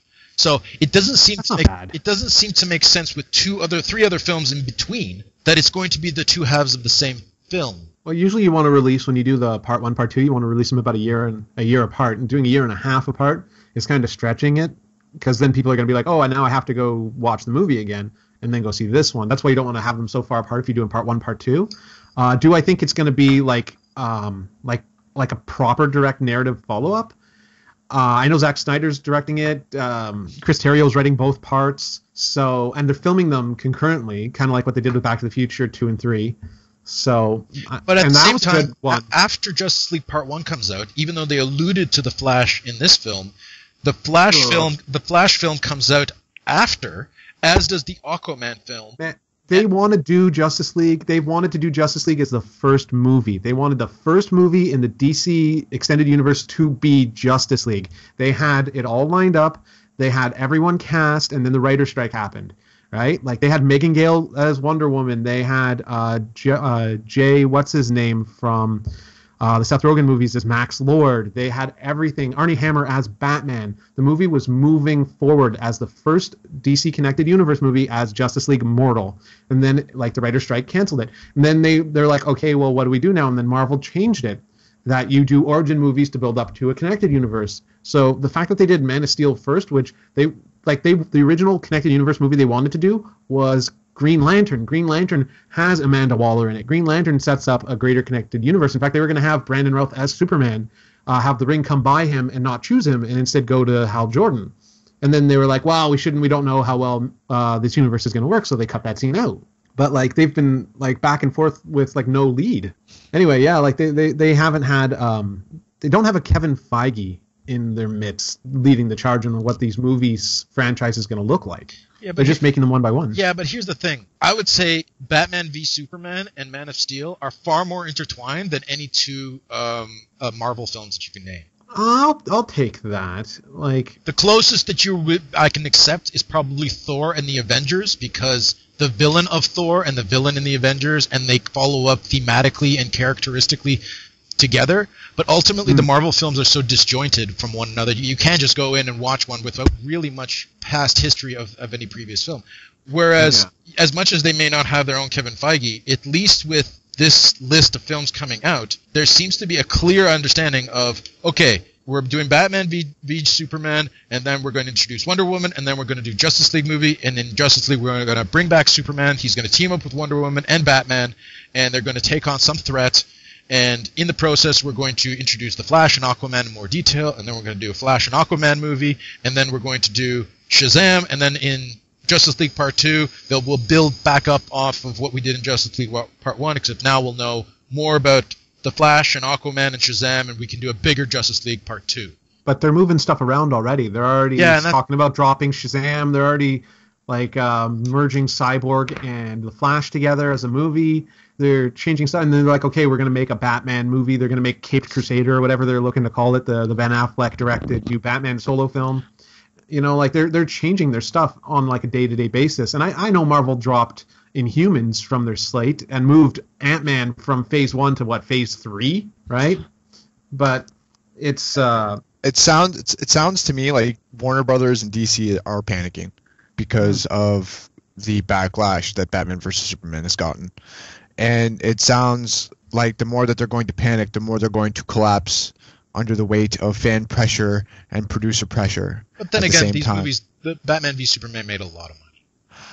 I know it did, but at the same time, this movie has left me with no inkling to go see Suicide Squad. In fact, I probably won't see Suicide Squad. I'll probably see something else. Will I see any of the other DC movies? I don't think so. I'm a simple guy. I like my Marvel, and I'm going to stick by it. For better or for worse. It has been consistent, and it hasn't really let me down yet. And even their bad movies are okay films. Right. But DC is really, I feel, rushing it, collapsing, and will ultimately tank. Would it make you happy if in Justice League Part 1, Batman changes his name due to the loss of Superman to the Owlman, and Superman comes back as like a dark, evil Superman, and we get the Injustice Society, and then all of a sudden the real superheroes from another dimension have to stop them? Like Superman that would comes be through. cool. No. I would love to see Gods Among Us as a film, and like I find the narrative that we're watching feels very much like the Gods Among Us narrative. It's that 2-part Justice League episode where Superman burns Lex Luthor alive, and they become the Justice League, but a darker version. Yeah, the Injustice Society. I don't know. I, on the other hand, I'm honestly in the opposite camp when it comes down to what we think of this film and what we think of the Marvel films. Is I didn't see Ant-Man in theaters because it looked boring, and now watching it was boring.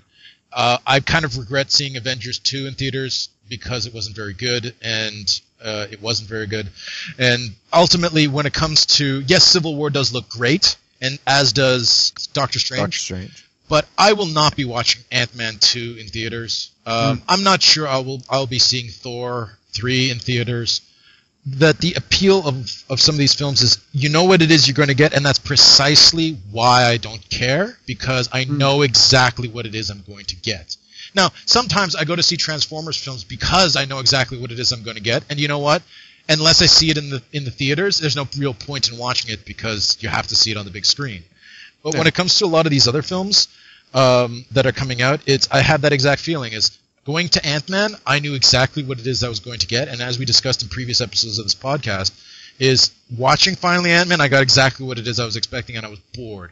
Had I watched it in a bubble, having never seen anything else but Ant-Man, it was great. But you know what? I just don't care anymore because I've seen this movie 5-6 times already. If it was a Phase 1 movie, I think it would have served itself better that way, because like if it had come like we got Iron Man and then Ant-Man and then Thor, then Hulk, then Avengers, I think that would have been much better, because I don't think we need Hawkeye in that series at all. I think it would have been better to have Ant-Man over Hawkeye any day of the week. But you've come up with the Marvel formula. Like that was something you had posted, was the Marvel formula. And you're like, which movie am I talking about? And like that exploded online with everybody talking about it, because it really is their formula. And I found Deadpool kind of made fun of that a bit. You know, you got your British bad guy, you got this, that, and the other, and like the opening credits to Deadpool, just kind of shots fired at everyone. Oh, they're going to do the superhero landing. Here it comes. Oh, you know, like shots fired, Deadpool. And I was talking about this with Corey in the sense of I don't care about the new Spider-Man film. I won't watch Homecoming? You don't want to watch Homecoming? I won't watch it. Do you know why? Because I've seen... Because of One More Day? One More Day broke you? No, I've seen this concept already done. I've seen the 5 Spider-Man films, and I've seen the animated series. There is nothing that's going to be in this movie that I have not seen before. But now, at the same time, there's going to be nothing in the DC movies that you haven't seen before. There was plenty in Batman v Superman I haven't seen. Sure. But now... Like him fighting Doomsday and... Batman. Oh, he fought a big, strong guy? I've seen that in the Hulk. That's the exact plot of the Edward Norton Hulk ending. That was the Hulk. This is Superman flying, using laser vision, fighting the giant rock creature, teaming up with Batman and Wonder Woman. Teaming up, the team-up thing I've seen in the Avengers movies. Like, the superheroes teaming up and fighting a power greater than themselves. Like, there's nothing is new under the sun. There's nothing new under the sun. Everything has already been done. At the end of the day, no matter how much you read into it or look at it, it's still a comic book movie. Sure. Mm-hmm. Sure. But the aspect is what we're coming down to in the final conclusion of this episode is, you know, what is it that we're looking for? What is it that we like? What is it we're going to pay money for? And I'm ultimately in the camp of going to go see Suicide Squad because I have no idea what the formula is for the film, what it's going to try to sell me, what is it not going to try to sell me, what it's going to succeed and what it's not going to succeed. Whereas, as much as Doctor Strange looks cool, I can probably, in a future episode, as soon as we see maybe the next trailer, guess at the entire film. That's sad. Oh, we already have that. You already wrote the list. He's gonna have the disposable love interest. Something's gonna fall from the sky at the end. It's all there. And the thing is, Spider-Man: Homecoming. All I've seen is the logo, and I don't want to see the movie because I've already seen this movie, and unless he becomes he physically becomes Venom in this movie, like he's actually tormented with the black costume and all that. Like even that I've seen. Oh, he has the dream sequence with the costumes fighting each other. I don't know what would get me to the theater to see a Spider-Man film, but it's certainly not him swinging through the city fighting like trivial super. A professor or someone from his life prior. A professor of his becoming supervillain. Like come on, like I'm so sick of this, and I don't know, like. Perhaps Thor and Black Panther have some potential to be a little bit more interesting, but based on my knowledge of Black Panther and Marvel films, I probably can guess the entire film without even watching a single trailer for it. So, sorry, but you know what? I'm way more excited about a Wonder Woman movie because at least the formula is different. At least it's trying to be somewhat different. Here they've already established that she's super old and that she has these powers, where did she come from, etc., etc. Same thing with the Flash, is he's already established to a certain point of view. He might be further established in the Justice League, and they may develop him further in his own film, maybe a flashback of his origin. I don't know. The point is, at this point, it feels fresh enough to make me want to go see it. Flash is fun because he deals with time travel. So that's what I'm looking for. That's why I like the TV show. But I feel like I'm in the minority here. What do you guys think? To me, to be honest with you, the way that I'm seeing it now, and I don't know if Justin will see it this way, but I know Justin has seen, if not all the animated features that DC's have put out, including the recent Justice League versus Teen Titans. The way that I see it is that Suicide Squad's going to attempt to remake Assault on Arkham. I think so too, yeah. Wonder Woman is just going to try to be the Wonder Woman animated movie that they did, which is actually really good, except that they're putting it in, World War I era as opposed to modern day. Yeah, Wonder Woman animated feature was fantastic. Anything that they're doing is going to try to rip or ape or whatever you want to say on the animated features. Because they're testing. That's what they're testing to see what hits and what misses with the animated features. Yeah. And to be honest with you, the animated ones are really good. Why do you think they had the Flashpoint Paradox scene in this movie? The highest grossing animated feature was Flashpoint Paradox, right? Which was a fantastic animated movie. Yeah, it's highly rated, and then of course they do this movie, and they're like, well, we got to shove that in because we've tested it. It tested well with audiences, so here it is. The way that, I'll see the movie, whether or not I see it in theaters or not. And it's like Justin said, it does come down to what do I want to see more. And I'm more willing to give Marvel my money than I am DC, so Marvel's going to trump it, and then I'll go see whatever else I want to see. I will eventually see the DC movie, sure, because they've got my money. They have all money. DC owns my soul because I'm such a DC fanboy, and I think that's what kills me. But at the same time, it does come down to, and the thing that I'm sadly realizing is that it just comes down to what's popular.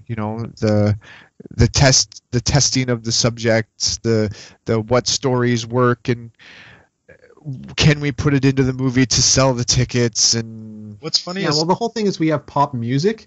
I think we've developed a generation of pop movies. I think so too. But here's the thing. I rolled my eyes when I heard the release of the DC film schedule, and I'm like, because of the established Marvel presence at that particular moment. What was it, 2 years ago or something like that, when they first announced we're making 20 movies and we're going to make all this and this and that. I rolled my eyes at that, being like, this is going to bomb, and this is going to bomb hard, and all these films are going to suck because the only precedent at that point in time was you can make a Batman movie. Good job, DC. And at that point in time, I hadn't seen a successful Superman film because their last Superman film was awful. I hadn't seen a successful Green Lantern film because their last Green Lantern film was awful. And the Wonder Woman movie was on and off production for 20 years because they couldn't successfully figure out how to make Wonder Woman not stupid and make it and pull it off. So I was the first person in line to basically say, good job, DC. You guys are just totally flunking at everything that you're doing with your properties. But here I am 2 years later, and I'm eating those words from a certain point of view because I'm bored of Marvel. DC is at least trying to do something different, and as much as I want to see all these Marvel films, I don't know. It all seems the same to me. Well, that's the whole thing. Is once they realize they have something that works, they keep trying to replicate it. Right? That is the Hollywood style. Does it work? Let's replicate it forever. And people like familiarity, so that's why I think Marvel is being a constant moneymaker. They make a movie for 180, 200,000, and people spend like X amount to go see it, and they make their money back. So they're like, all right, let's make another one with the same sort of style with a new character, you know? And they pump it out. And like one of the things we ask is the origin movie still a valid thing, or should we just be jumping straight into like their narratives? And that's a really interesting question in and of itself, because like how much is the popular zeitgeist holding the narratives of most of these origin stories already? Do we need a Spider-Man origin story? Do we need a Batman origin story? No. But do we need a Shazam origin story? Do we need a Doctor Strange origin story? Right?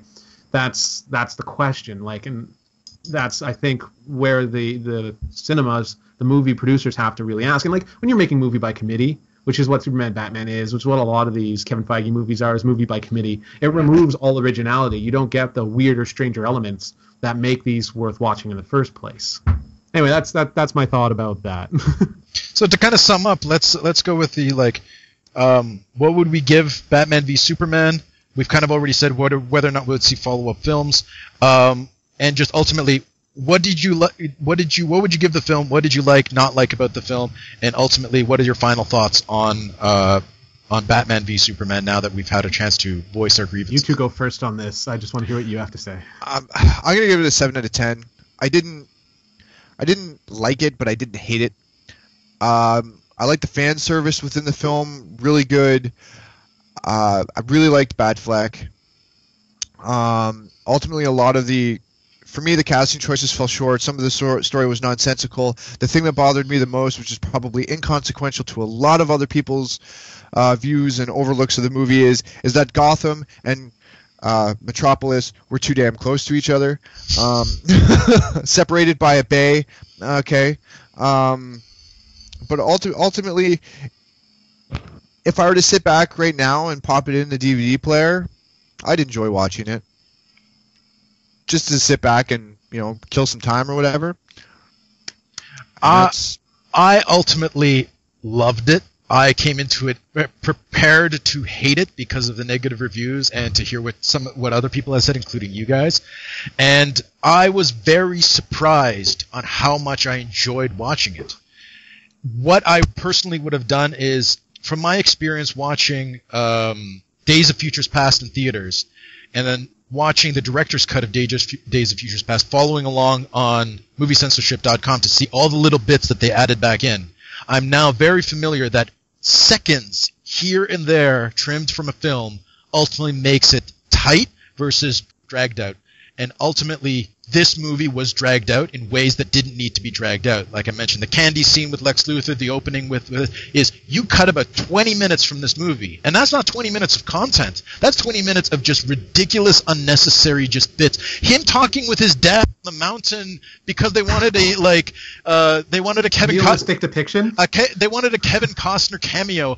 Ultimately, what did that scene bring to the film? Nothing. And there's tons of scenes and sections, like little moments of scenes that could be just trimmed down, and you would have a much tighter, much more interesting film. And I think a lot of people got really tired of watching this movie. By the time Doomsday showed up, they didn't want to watch the movie anymore. And that's what a lot of the Transformers movies suffer from, is that there's so much garbage in these films, and by the time the big action scene happens in the last 30 minutes, you just don't care anymore. And this movie suffered from that, and it needs better editing. But ultimately, in terms of its content, I was very pleased with the film, and surprisingly pleased. I got a sequel to Man of Steel, a coherent sequel where they've built up the Superman character and developed him in a way that moved beyond previous established concepts of the character. They established a brand new Batman, the fifth, sixth incarnation of Batman, but it made him original and interesting enough that I actually cared, rather than being like, okay, I've seen this before. And the thing is, most of the time watching the film, I wasn't, even though this is the 10th Superman movie and or 10th Batman movie and 7th Superman movie, very little of this film was me just bored looking at the ceiling and being like, I've seen this already, get on with it. I have to say, Dark Knight Rises and the last Superman film, there's tons of stuff. I just watched Justice League Doom. There was tons of just me rolling my eyes being like, I've already seen this. Get on with it. come on, like move on to the part that I haven't seen already. And as much as I haven't seen this kind of stuff before, so Batman driving through a boat, as stupid as it is, I haven't seen that before. It was cool to see. And as much as Batman fighting Doomsday, I hadn't seen that before. It was cool to see.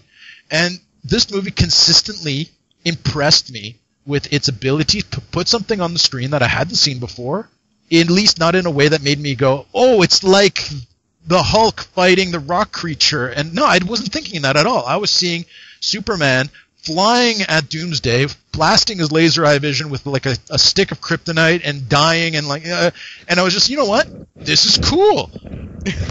So ultimately, the movie could have been a 9 if you cut out about 25 minutes of it, but I would have to give it an 8. But really good effort on trying to put together something that was inherently very, very difficult to do, and ultimately I feel that they did it as best as they could have in many senses, considering the peer pressure of Marvel and the social pressure of the fans, and how many other problems they have, as you said, making films by committee. So ultimately, I liked it. I want to see more of it. I do want to see this universe continue, but one of the things I just like the original cut for this movie. Bring the rant. Bring the rant. Oh, you want the rant? Okay, so the original cut for this movie was 4 hours long. 4 hours long, and that's not rare for Zack Snyder. Man of Steel was 3 hours long originally, and they cut it down. So this movie has a 3.5 hour cut, an R-rated cut that they're holding back currently, right? And that they're not sure what to do with. So when this movie, when I saw it, there was so much negative. Like, every time they did a dream sequence, it hurt my brain. Like, Batman floating up, Batman seeing a bat monster at his parents' grave, Batman having the Flashpoint Paradox vision, which may have been a vision, it may have been a dream, I don't know. Like, they never make it clear. To Superman being on a mountain and seeing his dad, and his dad saying, every time you do something good, someone suffers, talking about saving his farm to kill his neighbor's horses. Like, the movie had a constantly negative depiction throughout it, and when I saw this movie, I felt like no one in film has ever gotten Superman as a character, and like, they don't understand his persona, they don't understand why Clark Kent is a necessary part of it. They're like, I don't understand why people don't just recognize him when they see him. Like, Zack Snyder doesn't want to do a Superman movie. He never wanted to do a Superman movie, right? He killed Jimmy Olsen. He killed Superman. He killed Mercy Graves. He didn't even use Lex Luthor. He used Lex Luthor Jr. He killed the original Lex Luthor. The original Lex Luthor's dead. He does not want to do a Superman movie. He had Superman talk as little as humanly possible throughout this movie. So he wanted to do a Batman movie, and you can see that throughout the whole film, that this is a Batman movie. Zack Snyder ultimately just wanted to do a Batman movie. He didn't kill Alfred by the end of the movie. He didn't kill Batman by the end of the movie. He's just like, and not getting the Robins is another common thing in these films. They're like, oh, Batman's abusive. If Robin's there, that means he's a child abuser, right? Or molester. And like, yeah, and like there's a sexual connotation because we're all sexual deviants. A man can't train a child. That's sexual deviancy. Like, not understanding the relationships and the reasons behind them is something that I've noticed is very common in these movies. So when I saw this movie, like I said, the only elements that I really liked was like the Wonder Woman element. And Zack Snyder as a director, I can talk trash about like the film narratives as much as I want. He is a visually beautiful director. Every shot is visually beautiful, and like I've said it before, it's like his films are making love to my eyes. And passionately so. Like, they set the candles up and everything. There's flowers on the bed. I'm like, oh, Zach, I know you care. And like when I watch these movies, I feel that way. Like, I never had any doubt going into this that the movie would be visually stunning. But what I was afraid of was a thing that I saw in the first one. Quick segue. Do you feel like he was putting effort, that he was there caring about the project that he was involved in, as opposed to the guys who were making Iron Man 3 or Thor 2 who were just like, whatever stuff? Shane Black in Iron Man 3 there. Yeah, like, he wanted to make a spy movie, Shane Black, but then he's like, well, Iron Man isn't necessarily a spy movie, so there was a little bit lost there. But like, the whole thing is, when you make a movie, you have to be passionate about the content. Jon Favreau, when he did Iron Man 1, was an Iron Man fan, and you saw him in the cave making the suit of armor, and they had the original Iron Man armor. So, like, there's a certain level of passion there. Zack Snyder's more passionate about Batman than he is Superman. I don't think he understands Superman even slightly, right? Or Superman's view of the world. And because of that, he has a very nihilistic depiction of the world. There is no good without bad. Everything is meaningless, right? And when you go to see a Superman movie and he's like, oh, this symbol means hope, and there is little to no hope And in fact, they straight out say there is no hope for doing good. The horses will die. Like, it loses all context of Superman. Right? There's no hopeful young guy trying to do better in the world and Batman saying, you're going to turn into me one day if you keep this up.